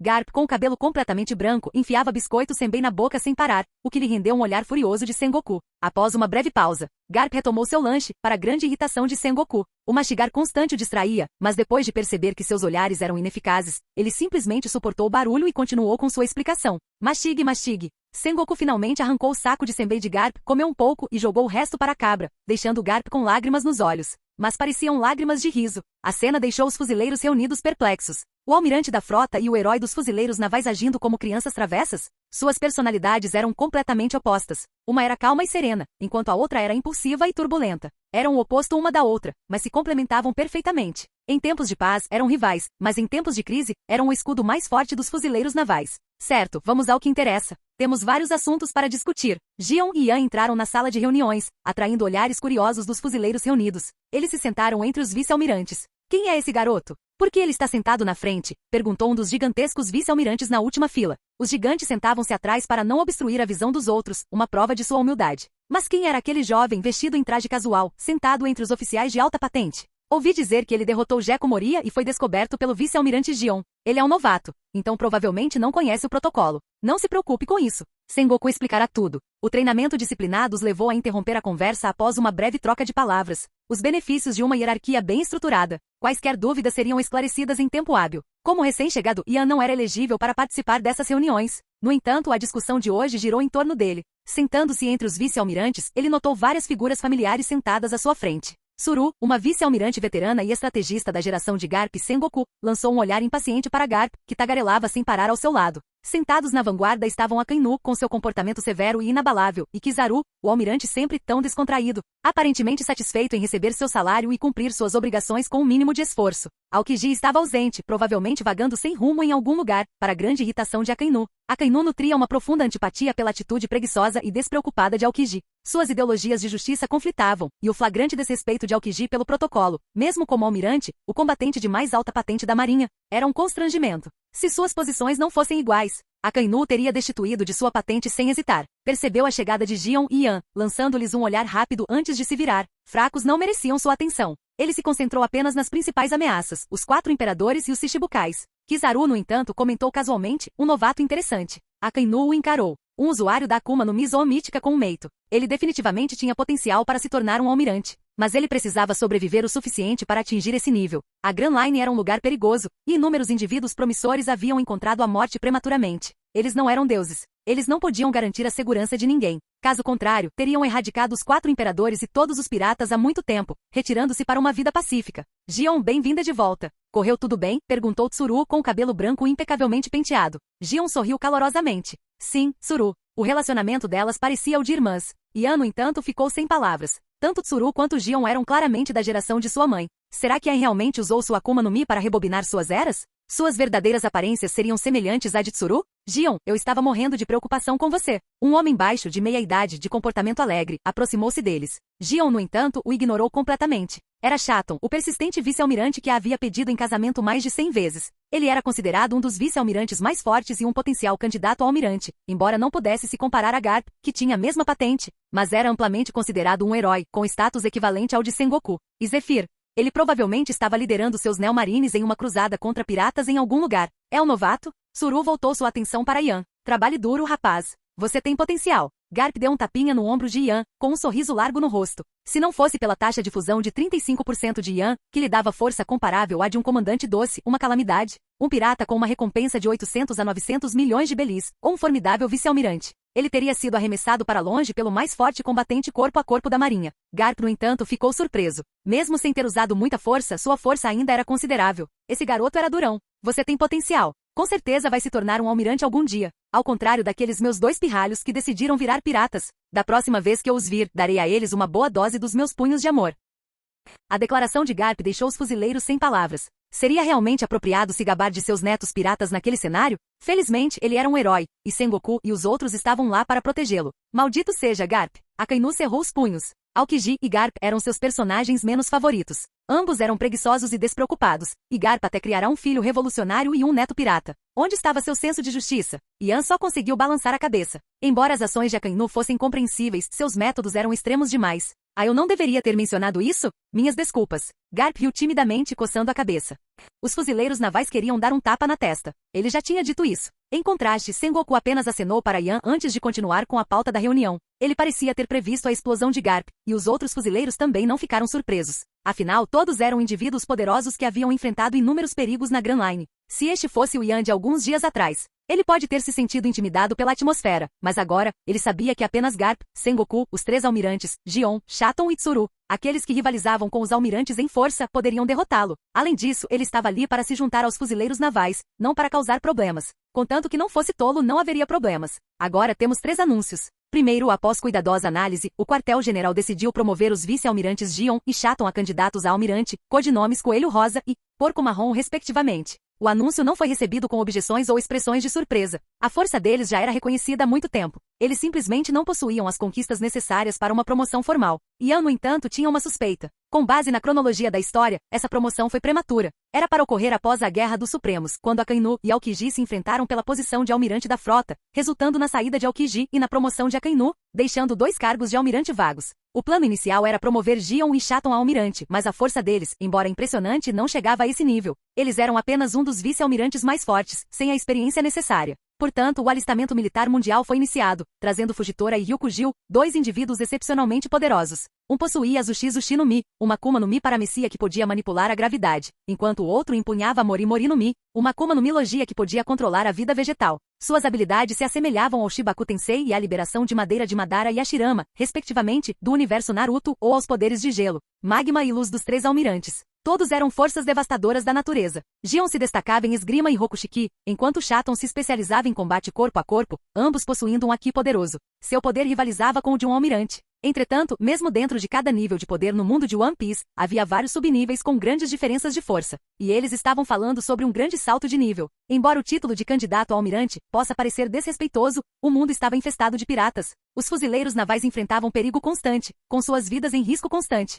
Era necessário ter candidatos reservas prontos para preencher as vagas. Isso se aplicava não apenas aos almirantes, mas também ao almirante da frota, que podia ser substituído a qualquer momento. Portanto, Gion e Shatton não se ofenderam com seus títulos. Se quisessem garantir suas posições, simplesmente precisavam se fortalecer. A força era primordial neste mundo. A promoção de Gion se deveu, em parte, a Yan. Ela não só havia descoberto um potencial candidato a almirante, como também desvendado a conspiração de Crocodile. Essas conquistas, somadas ao seu histórico já impressionante, aceleraram sua promoção. Shatton também se beneficiou da situação. Ele era capaz de lidar com várias tarefas e missões, e sua força e reputação eram comparáveis às de Gion. Além disso, ele estava apaixonado por Gion, então era improvável que causasse problemas. Vários outros fuzileiros navais também receberam promoções. Este era Sengoku, o Buda em ação. Decisões importantes eram tomadas com facilidade, cada movimento seu calculado e decisivo. Ele resolveu essas questões de forma rápida e eficiente, sem qualquer oposição. Agora, o segundo anúncio. O vice-almirante Gion trouxe de volta um novato promissor. Decidimos conceder-lhe o posto de vice-almirante, juntamente com todos os privilégios e responsabilidades que o acompanham. Por favor, deem-lhe as boas-vindas e apoiem-no.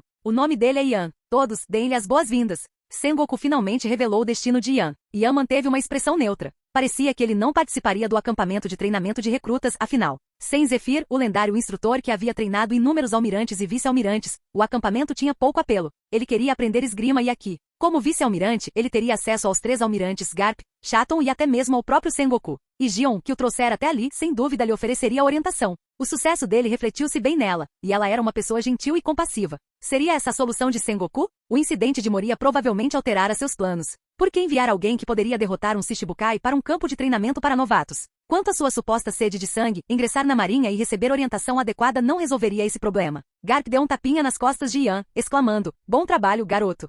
Yan ficou sem palavras. O velho não poderia expressar sua aprovação sem recorrer ao contato físico? Na verdade, ainda há uma chance. Sengoku, observando o entusiasmo de Garp, de repente sentiu uma sensação de desconforto. Afinal, foi Garp quem criou um filho revolucionário e um neto pirata. O quê? Conceder a ele o posto de vice-almirante imediatamente? Sério? Embora uma Akuma no Mi Zoom mítica tenha potencial, e sua esgrima seja impressionante. Ele também derrotou Moria, mas não presenciamos isso pessoalmente. Quem sabe se é mesmo verdade? Parece que até os fuzileiros navais têm sua cota de invejosos. Yan riu baixinho. Afinal, eles eram apenas humanos. Alguns haviam dedicado suas vidas aos fuzileiros navais e ainda assim não haviam alcançado o posto de vice-almirante. Embora a força reinasse suprema neste mundo, ainda havia aqueles que recorriam à inveja e à conspiração. Ele não se incomodou com as dúvidas deles. Em vez disso, voltou sua atenção para Sengoku. Ele confiava em sua força e não tinha medo de causar problemas. Estava curioso para ver como Sengoku lidaria com a situação. Seu rosto pálido e demoníaco, juntamente com um sorriso divertido, porém assustador, exalava uma aura de ameaça e desdém.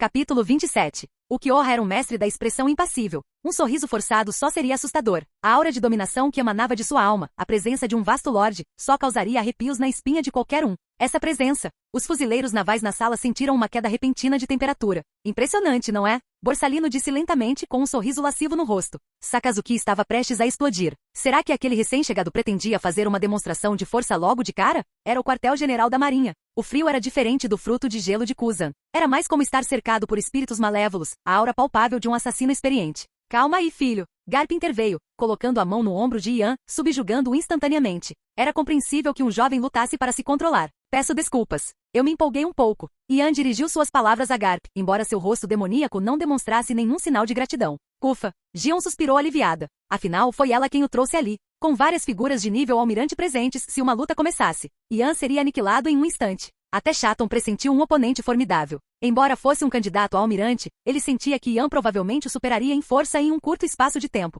Com a derrota de Moria, uma posição de Shichibukai se abriu. Precisamos encontrar um substituto rapidamente para manter o equilíbrio de poder entre nós e os Yonkou. Alguém tem algum candidato adequado em mente? Para surpresa de todos, Sengoku não mencionou quem derrotou Moria 100% ou porque Yan havia recebido o posto de vice-almirante diretamente. No entanto, os oficiais de patente superior permaneceram em silêncio. Era evidente que sabiam a verdade. Os oficiais de patente inferior, porém, só tinham ouvido falar da história de Yan, um sobrevivente de um ataque pirata, dotado de poderes extraordinários por um golpe de sorte.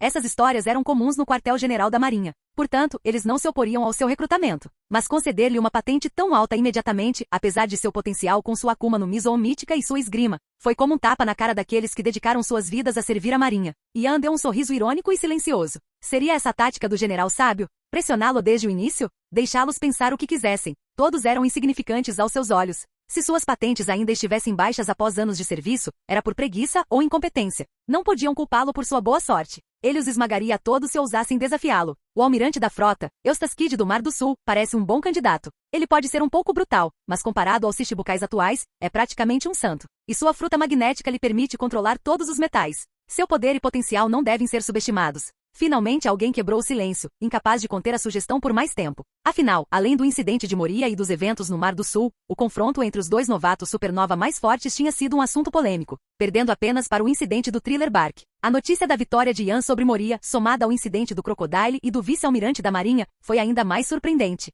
Os outros fuzileiros permaneceram neutros, mas Gion e Sakazuki encararam um interlocutor. Você está recomendando um pirata brutal? Por que está falando fora de hora quando outros não o fizeram? Você se acha inteligente? Então por que sua patente ainda é tão baixa? Aqueles com patentes mais altas nem se manifestaram ainda. Eu digo que devemos abolir o sistema de Shichibukais de uma vez. Por que deveríamos confiar em piratas sanguinários para impor nossa justiça? O governo mundial enlouqueceu, rugiu Sakazuki. Seu ódio por piratas era absoluto, evidente em sua determinação inabalável de eliminá-los a todos. Era difícil imaginar o que ele havia vivenciado no passado para moldar visões tão extremas. Ninguém se tornava tão radical sem razão. Gion concordou, embora se abstivesse de mencionar a tentativa de golpe de Crocodile ou a arma ancestral, Plutão. Esses assuntos estavam além de sua alçada e envolviam diretamente o governo mundial. Plutão, embora se acreditasse que estava perdido na história, as plantas existiam em Water 7. Construí-lo seria uma tarefa monumental. Os fuzileiros teriam tempo para se preparar, mas vidas inocentes seriam, sem dúvida, perdidas. Doflamingo era um exemplo perfeito. Shatton ouvia atentamente, concordando ocasionalmente com a cabeça.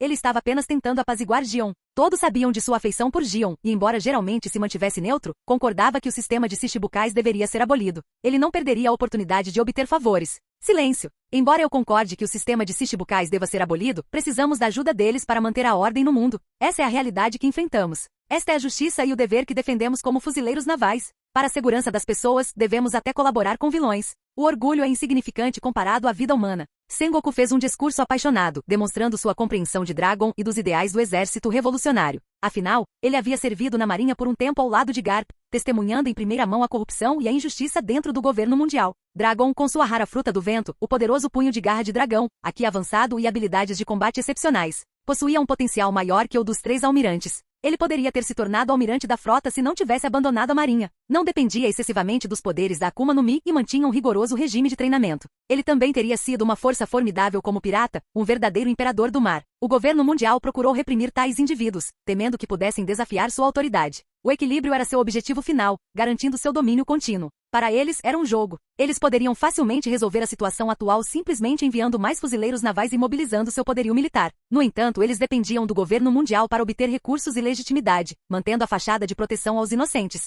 Mas quem sabia se eles eram os responsáveis pela criação dos mesmos piratas que alegavam combater? O exterminador de dragões muitas vezes se torna o dragão. O caçador de demônios muitas vezes se torna o demônio. Afinal, só um monstro pode derrotar outro monstro. Portanto, vamos deixar de lado nossas opiniões pessoais e continuar com nossas recomendações. Sengoku conduziu a discussão de volta aos trilhos, desviando a atenção daqueles que se opunham ao sistema Shichibukai. No entanto, seguiu-se um silêncio prolongado. Mesmo aqueles que não tinham medo de serem alvos não queriam contrariar os almirantes. Por que criar polêmica se eles já eram contra a ideia? Porgas de Ace, um usuário de Akuma no Mi do tipologia com a fruta chama-chama. Seu potencial é inegável, e ele não cometeu nenhum ato hediondo. O que você acha dele? Uma voz fria e arrepiante quebrou o silêncio. Todos os olhares se voltaram para a fonte, Ian, trajando seu traje branco, sem uniforme da marinha. Os outros fuzileiros ficaram atônitos. Até os veteranos hesitavam em falar, mas este recém-chegado expressou sua opinião. Embora seu potencial fosse inegável, ele precisava sobreviver o suficiente para realizá-lo. Ele estava enfrentando almirantes.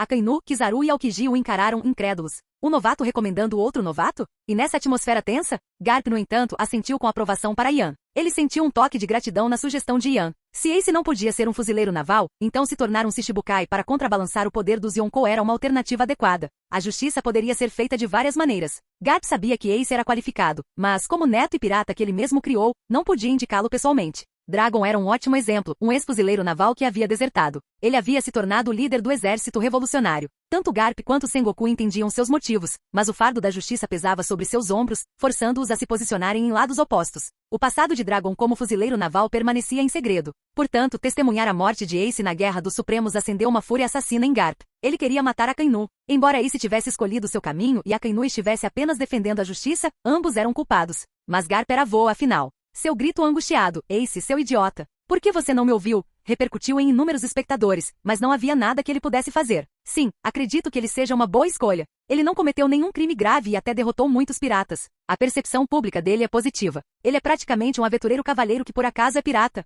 Desta vez, foi Tsuru quem falou, claramente querendo apoiar a causa de Garp. A justiça pode ser um fardo pesado, assim como o rótulo de pirata. Mas se esse era o caminho que Ace havia escolhido, ele devia estar preparado para as consequências. Aos seus olhos, Garp e Zephyr eram figuras trágicas, oprimidas por seus passados. Um deles perderá a família para piratas, enquanto o outro se tornará pirata. Surpreendentemente, ninguém se opôs, nem mesmo a Kainu. Ele desconhecia a verdadeira ascendência de Ace, acreditando que ele fosse neto de Garp. As ações de Ace, apesar de sua filiação pirata, foram, em última análise, motivadas pela justiça. Recrutá-lo como Shishibukai foi uma proposta razoável. Então está decidido. Ofereceremos o cargo a Porgas de Ace. Agora, quem será o responsável por fazer o convite? Sengoku olhou ao redor da sala. Alguém estava prestes a sugerir que a pessoa que propôs a ideia cuidasse dela, mas reconsiderou ao perceber que Yan também era um novato. Ele poderia não estar familiarizado com os procedimentos e poderia até ser persuadido a se juntar à equipe de Ace. Afinal, indivíduos carismáticos como Ace possuíam um certo charme. Eles perderiam um bem valioso se isso acontecesse. Eu vou. Faz tempo que não vejo meu neto. Podemos colocar o papo em dia.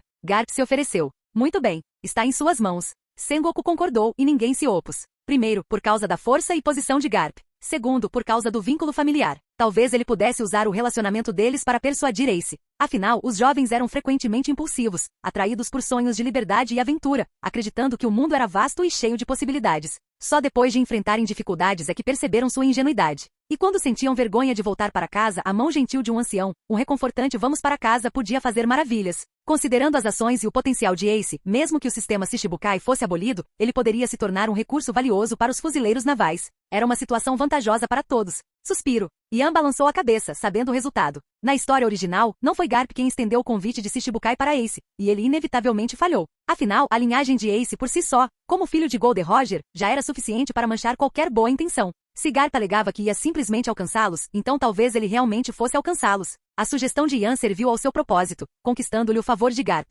Independentemente do resultado, ele havia alcançado seu objetivo. Pedir para Ace se tornar um Shishibukai era como pedir para Itachi Uchiha ou Madara Uchiha se tornarem Hokage no mundo de Naruto. Ambos os irmãos sacrificaram suas vidas pelos irmãos mais novos, e Madara, assim como Roger, alcançou o auge do poder. Então estamos encerrados. Sengoku estava prestes a encerrar a reunião, mas Yan falou. Tem uma proposta que pode potencialmente resolver o problema do sistema Shishibukai. Um recrutamento mundial.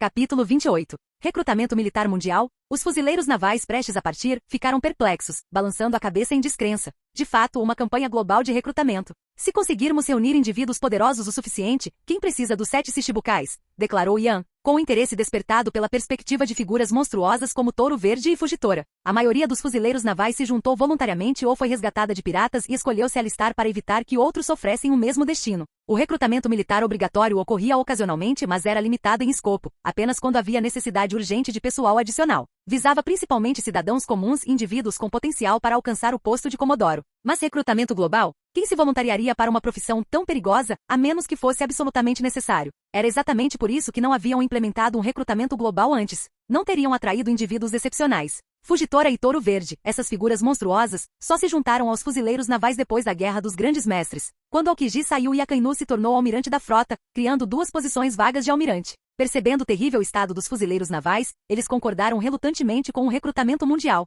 Cara, estou mais curioso para saber por que você está sugerindo um recrutamento global logo depois de propor a candidatura de Ace para Shishibukai. Akainu fez uma pausa, seus olhos fixos em Yan com intenso escrutínio. Vocês discordam da abolição dos 7 Shishibukais? Quanto ao Ace, acredito que ele seja um recurso valioso. Oferecer a ele o cargo de Shishibukai, reconhecendo seu status de pirata, é mais fácil do que recrutá-lo diretamente para a marinha, não concordam? Yan encarou o olhar severo de Akainu sem pestanejar. Ele não podia revelar seus verdadeiros motivos, ganhar o favor de Garp e Sengoku, mas suas palavras eram genuínas. Julgar Ace apenas com base em sua linhagem e afirmar que suas realizações eram superiores às de um fuzileiro naval era absurdo. Mesmo sabendo que sua proposta dificilmente seria aceita, ele tinha que tentar. Afinal, ele ainda não possuía o poder de derrubar o governo mundial, derrotar os 4 imperadores ou conquistar o quartel-general da marinha. É mesmo? Parece que eu estava pensando demais. Você ainda é um novato. Akainu zombou. Ele se virou e foi embora. Mesmo que a questão dos 7 Shichibukais estivesse resolvida, Yan ainda era um mero recruta. Ter uma perspectiva externa e vivenciar as coisas em primeira mão eram duas coisas completamente diferentes. Ele tinha um longo caminho a percorrer.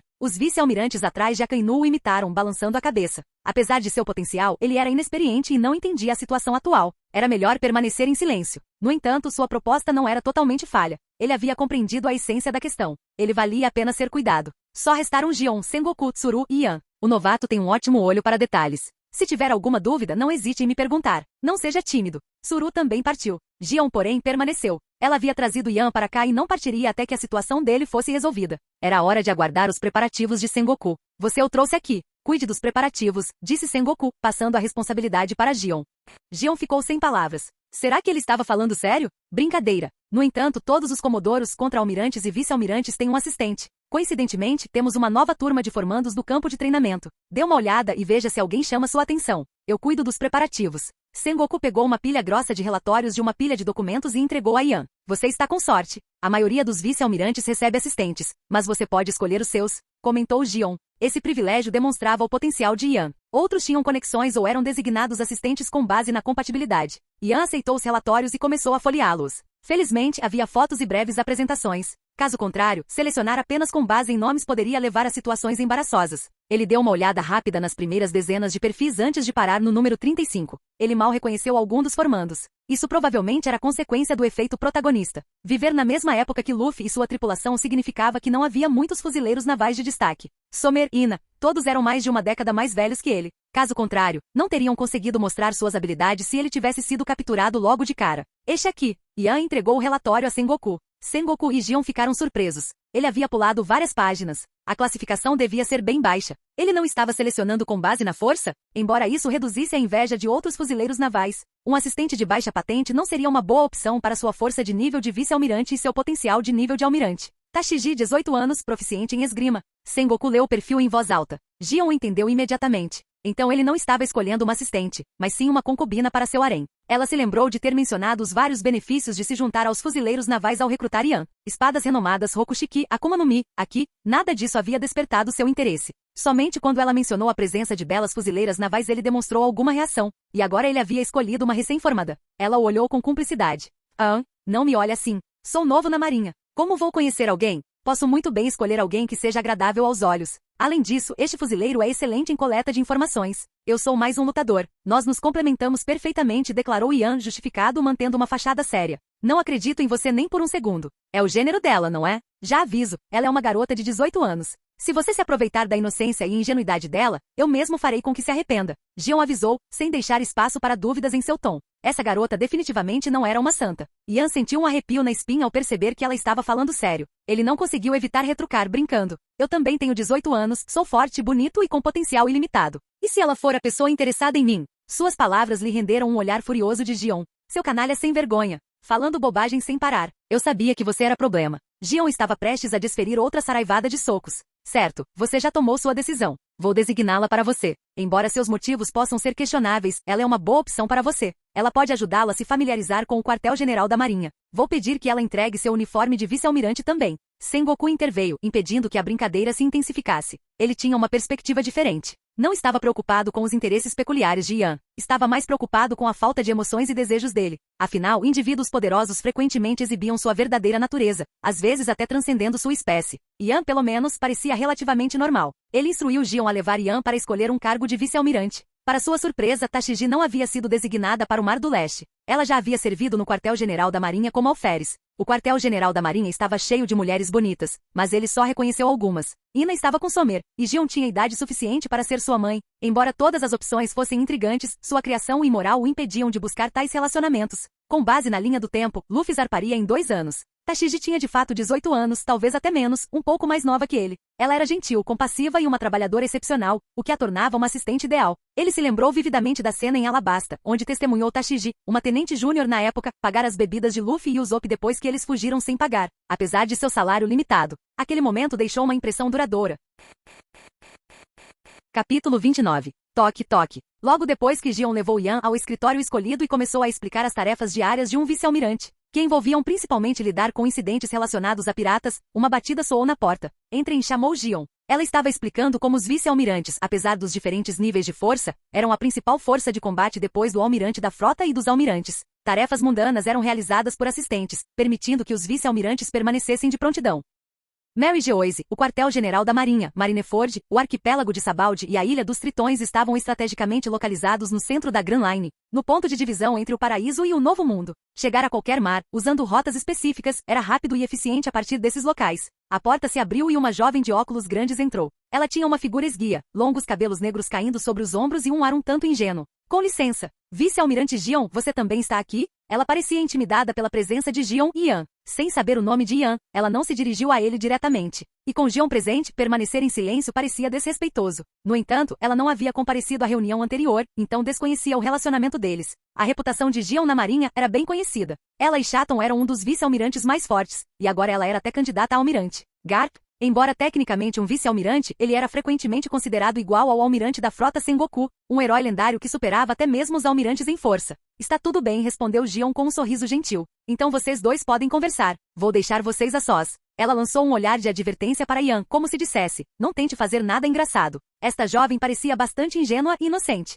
No entanto, considerando sua excepcional capacidade de coleta de informações e ética de trabalho, talvez ela fosse simplesmente tímida. A maioria dos recém-formados era assim, desconhecendo as complexidades do mundo. Ian ficou sem palavras, optando por permanecer em silêncio. Sua reputação era realmente tão ruim assim? Sente-se. Sem saber o que dizer, Ian gesticulou para que Tashigi se sentasse. Sim, senhor. Trouxe seu uniforme de vice-almirante do departamento de pessoal, junto com minhas informações e uma carta. Ela colocou o casaco de vice-almirante respeitosamente sobre a mesa. Ian pegou o casaco e o examinou. Era branco, com a palavra justiça estampada nas costas, mas as mangas eram pretas. A maioria dos fuzileiros navais de alta patente usava uniformes semelhantes, mas os de Comodoro e superiores tinham cores de manga únicas. Ele não esperava que o seu fosse preto. Os de Gion eram rosa, os de Kizaru amarelos, os de Akainu vermelhos, os de Aokiji azuis, os de Fujitora roxos, os de Touro verde verdes. Todos relacionados aos seus codinomes. Se ele recebesse um codinome, provavelmente estaria ligado à sua forma demoníaca de asas negras, morciélago. Preto era de fato uma cor adequada para uma criatura das trevas. A palavra, justiça, é um fardo pesado de carregar. Ian pendurou o casaco em um cabide. Até mesmo Garp, o herói dos fuzileiros navais que perseguiu Goldie Roger pelo mundo todo, foi carregado por esse peso quando seus 2 netos quase morreram diante de seus olhos. No entanto, tais restrições não se aplicavam a Ian. Assim que estivesse forte o suficiente, abandonaria a marinha sem hesitar e derrubaria os 5 anciões o governo mundial se achasse necessário. Mas não faria mal àqueles que lhe haviam demonstrado bondade. De fato, senhor, um vice-almirante da marinha é um pilar de força para o quartel-general, enfrentando constantemente a ameaça de morte. A resposta sincera de Tashigi deixou Ian sem palavras. Ele se referia às restrições e à falta de liberdade, enquanto ela se concentrava no perigo e na responsabilidade. Ela era verdadeiramente ingênua e inocente, completamente alheia às nuances da conversa. No entanto, a maioria dos indivíduos recém-saídos do treinamento eram assim, alheios às complexidades da natureza humana, às duras realidades do mundo. Eram como uma tela em branco facilmente influenciáveis. Incapazes de chegar a um acordo, eles recorreram à observação mútua. Ian, com seu capacete parcialmente craniano com chifres, distintas marcas de lágrimas sob os olhos verde claros e pele mortalmente pálida, usava uma jaqueta de gola alta e mangas compridas com frente branca e detalhes pretos, calças à cama brancas presas por uma faixa preta, a renomada katana Shuzui enfiada na faixa, meias pretas e sapatos brancos. Ele era muito bonito. Tashigi, por outro lado, usava seus óculos grandes característicos, e sua figura esguia era acentuada pelo uniforme branco da marinha. Seus longos cabelos negros, um pouco mais longos do que no primeiro encontro em Logeton, caíam em cascata sobre os ombros, aumentando seu charme ingênuo. Ela permaneceu sentada, rígida, com o olhar fixo e nervoso em Ian, claramente intimidada. Embora atraente, sua aparência demoníaca era um tanto perturbadora. No entanto, seu olhar foi atraído para a katana Shuzui, incapaz de desviar o olhar. Ela era uma entusiasta de espadas, e sua curiosidade foi despertada pela renomada lâmina. Ouvi histórias sobre sua vitória sobre Gekko Moria, um dos 7 Shichibukais, e sobre sua Akuma no Mi, uma espécie de zoa mítica, como a do almirante da frota Sengoku, com potencial para atingir o nível de almirante. Você realmente faz jus à sua reputação. Posso ver sua espada? Ela o cobriu de elogios, sua admiração evidente. Ian, deliciando-se com os elogios de uma jovem tão bela, ficou momentaneamente sem palavras. Então, toda aquela bajulação, era só para ver sua espada? Durante seu primeiro encontro em Logeton, seu inabalável senso de justiça e obsessão por espadas a levaram a frustrar as tentativas do lojista de vender a espada amaldiçoada Sandai Kitetsu para Zoro, e ela até se ofereceu para comprar a afiada Vado Ishimonji e uma katana simples por um preço baixo. Ela realmente não tinha noção de sociabilidade. No entanto, essa ingenuidade fazia parte do seu charme. Você também não é nada mal. Ele olhou para Tashigi, sem entender o que queria dizer. Tashigi sorriu orgulhosa. Claro, senhor. Apesar da baixa patente, ela era uma fuzileira naval competente. Elogios de um vice-almirante como Ian aumentavam sua confiança. Afinal, os campos de treinamento comum selecionavam indivíduos promissores da população em geral, enquanto o programa de treinamento de elite selecionava os melhores dos melhores. No entanto, comparar-se a Yan a desanimou. Ambos tinham 18 anos, mas ele já era vice-almirante, considerado com potencial para se tornar almirante. Embora sua Akuma no Mi zoomítica desempenhasse um papel importante, sua habilidade com a espada era uma prova de sua dedicação e trabalho árduo. Aqui deu uma olhada. Ele decidiu não reprimir o entusiasmo dela. Afinal, ela seria sua subordinada dali em diante. Ele lhe entregou Shuzui. Obrigado, senhor. É quase 2 vezes mais pesada que uma espada comum. O Amon vermelho é tão impressionante. Sua dureza e afiação são realmente notáveis. Como esperado de uma entusiasta de espadas, ela imediatamente discerniu as características de Shuzui. Tal espada, empunhada por Yan, um usuário da Akuma no Mi zoomítica com habilidades físicas aprimoradas, era uma combinação perfeita. Um tesouro para um herói, fazendo jus à sua reputação. Felizmente, eles estavam no escritório dele. Caso contrário, ela provavelmente teria infundido seu próprio poder e começado a balançá-lo. Yan pegou a carta e começou a ler. Como ele havia previsto, continha instruções sobre Rokushiki, Haki de armamento e Haki de observação. Como vice-almirante, ele tinha acesso a informações tão valiosas. Shigan, Tekai, Hankyaku, Kamie, Jeppu e Soru. Ele os ignorou, pois já possuía habilidades semelhantes, se não superiores, na forma de Hierro, Sonido e até mesmo sua forma liberada, Murciélago, que lhe concedia voo. A Hankar também possuía a habilidade de levitar, então Jeppu não era uma vantagem significativa. Ele concentrou sua atenção nos métodos de treinamento aqui.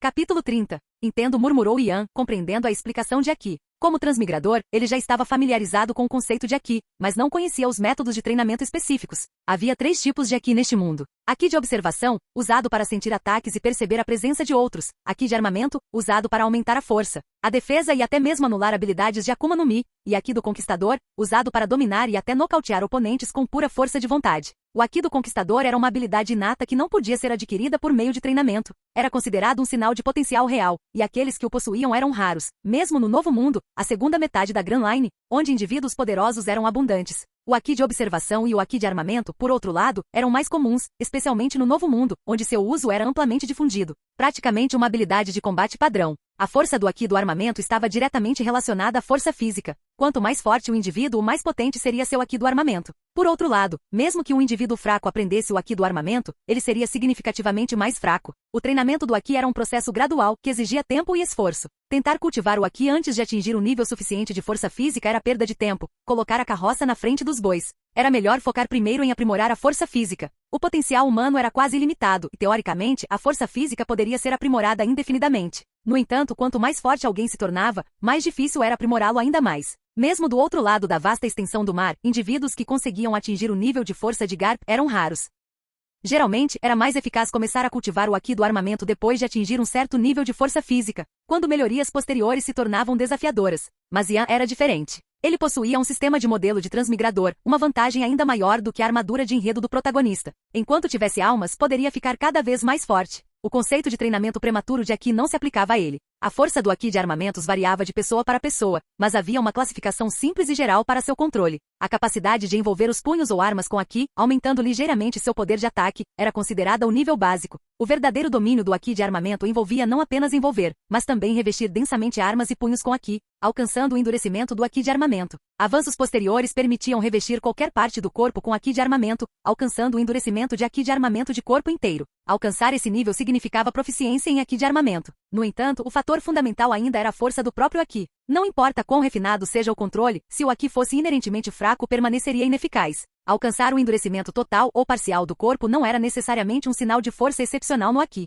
Indicava apenas um controle excepcional sobre o Haki. Por exemplo, se Yan pudesse facilmente romper o endurecimento do Haki do armamento, tão forte quanto o aço, seja ele parcial ou de corpo inteiro, contanto que sua força estivesse abaixo de seu limite, ele ofereceria pouca resistência aos seus ataques. A força do Haki de armamentos era suprema. A menos que atingisse um nível excepcionalmente alto, mesmo as técnicas mais complexas seriam inúteis contra um golpe poderoso. Yan, no entanto, tinha uma interpretação diferente. Talvez o árduo treinamento físico exigido para Haki fosse apenas um método para refinar um tipo específico de energia dentro do corpo. Semelhante ao chakra no universo de Naruto e ao poder mágico no universo de Fairy Tail, era como canalizar sua pressão espiritual para sua espada, liberando uma onda de espada, uma forma de utilizar energia interna. Assim como no país de Wano. Os eventos posteriores em One Piece, onde Yogoro ensinou Haki, conhecido como Ryu para Luffy, o armamento avançado, reforçaram ainda mais essa teoria. O Hierro no universo de Bleach, a força monstruosa no universo de Naruto e as técnicas de combate físico em Fairy Tail. Eles eram semelhantes em certo sentido, todos envolvendo a utilização das energias únicas de seus respectivos mundos, embora tendessem a ser integrados ao corpo. tornando-se habilidades passivas, tornando esse poder verdadeiramente seu. Com essa compreensão, Yan concentrou sua pressão espiritual na mão direita. Ela ficou instantaneamente escura, e então o resto do seu corpo seguiu o exemplo, confirmando sua teoria. Ele conseguia sentir o poder destrutivo de seus socos, semelhante a um golpe de espada ou um cero, semelhante às técnicas destrutivas encontradas em vários mundos de anime. Felizmente, as regras do mundo de One Piece não eram tão rígidas quanto as de Naruto, Bleach ou Fairy Tail. Caso contrário, ele poderia ter inadvertidamente desenvolvido habilidades inteiramente novas. Ele havia aprendido o Haki do armamento com tanta facilidade que outros provavelmente ficariam furiosos se soubessem. Seria genial? Não, era trapaça. Com sua habilidade de devorar almas, ele possuía uma abundância dessa energia, embora ainda fosse inferior a de Garp e outros indivíduos de alto nível. Ele provavelmente precisava atingir 60% de fusão e sua segunda ressurreição para rivalizar com eles. O Haki de observação, da mesma forma, envolvia a manipulação e o aprimoramento da energia espiritual, semelhante a diversas habilidades mentais em outros mundos. Materialização, controle, transformação, ilusões. Sensibilidade, percepção, telepatia e até mesmo a voz de todas as coisas, eram apenas diferentes aplicações dessa energia espiritual.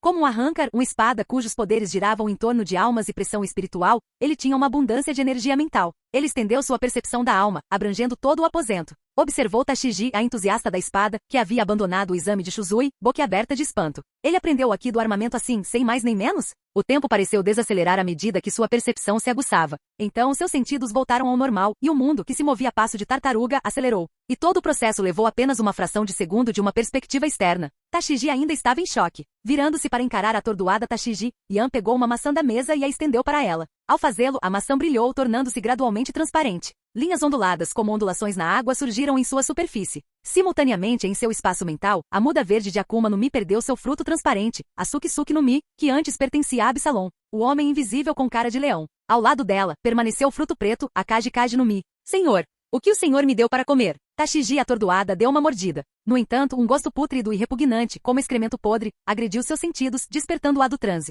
Espera, será que ela tinha comido alguma coisa? Desapareceu. Aquilo era uma Akuma no Mi? Ela encarou Yan, incrédula. No momento em que estava prestes a liberar sua fúria diante do seu senso de humor bizarro, ela era sua subordinada, não seu brinquedo. Ela desapareceu. Ela ouvirá histórias sobre frutas do diabo. Apesar das muitas habilidades inúteis e indesejáveis, elas eram muito procuradas. Assim como abrir caixas de saque em um videogame, seu valor era determinado pelo acaso, cada uma valendo mais de 100 milhões de belis. Conhecer a habilidade específica de uma Akuma no Mi aumentava ainda mais seu valor. A Opi no Mi, por exemplo, valia 5 bilhões de belis, enquanto um navio de guerra custava apenas 1 bilhão.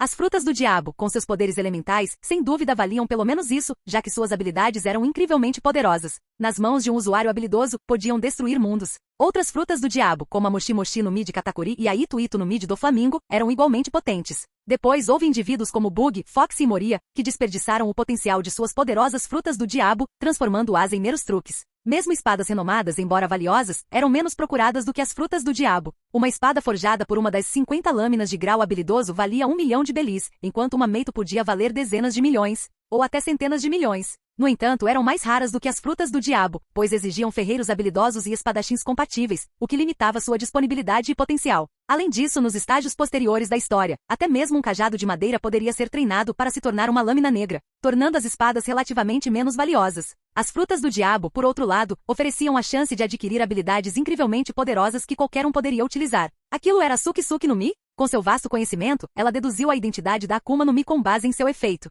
Para um espadachim, era uma habilidade altamente cobiçada. Barba Negra, na história original, deu essa fruta a Shiryu, aprimorando sua já formidável habilidade com a espada. Ao contrário do incompetente Absalom, Shiryu conseguia esconder efetivamente sua presença e movimentos, o que o tornava um assassino ainda mais perigoso. Não havia Akuma no Mi inerentemente inúteis, apenas usuários incompetentes. Tudo dependia do indivíduo. Sim, era Suki no Mi. Considere-a uma recompensa e um presente de boas-vindas por se juntar à minha tripulação. Eu a adquiri por acaso e como espadachim pude vagamente adivinhar sua habilidade com base em sua aparência. Yan mentiu sem esforço. A existência de Absalom era relativamente desconhecida até que ele se revelou durante a Guerra dos Supremos para resgatar Moria, atraindo atenção indesejada. Infelizmente já consumiu uma Akuma no Mi. Felizmente está mais forte e mais adequada para mim. Ele fingiu decepção, manipulando Tashigi, uma novata ingênua, como se fosse uma marionete. Não se preocupe, senhor. Vou trabalhar duro. Tashigi imediatamente declarou sua lealdade. A Suki no Mi valia bilhões de belis, talvez até dezenas de bilhões para um espadachim. Com seu salário atual, levaria uma vida inteira para ganhar tanto, a menos que caçasse piratas poderosos, o que era uma aposta arriscada. E mesmo assim, não havia garantia de que encontraria aquela Akuma no Mi específica. O mar estava cheio de espadachins. Tudo bem. De qualquer forma, era inútil para mim. No entanto, sugiro que você aprenda Soru, Gepo e Haki de observação. Se você está trilhando o caminho da esgrima, essas técnicas serão inestimáveis. Soru, uma técnica para movimento instantâneo de alta velocidade, e Gepo, uma técnica para andar no ar, eram incrivelmente úteis, não apenas para espadachins, mas para praticamente todos. Embora nem todos os fuzileiros navais tivessem acesso ao treinamento Rokushiki, Yan era vice-almirante, e as instruções estavam ali na sua mesa. Após o incidente com o casca de thriller, ele percebeu o potencial devastador da Suki-Suki no Mi nas mãos de um espadachim habilidoso. Combinada com Soru para movimentos rápidos, seria quase impossível prever um ataque, mesmo com o Haki de observação. Só alguém como Fujitora, cujo Haki de observação era tão refinado quanto o sensor de almas. Um espadachim invisível? Uma habilidade realmente assustadora. Além disso, o despertar da Suki-Suki no Mi concedeu ao usuário a habilidade de tornar o ambiente ao redor, e até mesmo a si mesmo, invisível. De que servia o Haki da observação contra isso? A menos que fosse refinado ao ponto da precognição. Sem dúvida, ele havia recrutado Tashiji com sucesso, um bem valioso adquirido por meio de uma doação generosa. Uma Akuma no Mi que valia bilhões de belis. Só por possuir o modelo de Ukiyoha e a habilidade de devorar almas e potencialmente criar Akuma no Mi ele pôde se dar ao luxo de tal gesto. Fim do vídeo. Para acesso antecipado à continuação dos vídeos, ou para incentivar o canal, vire membro. Muito obrigado.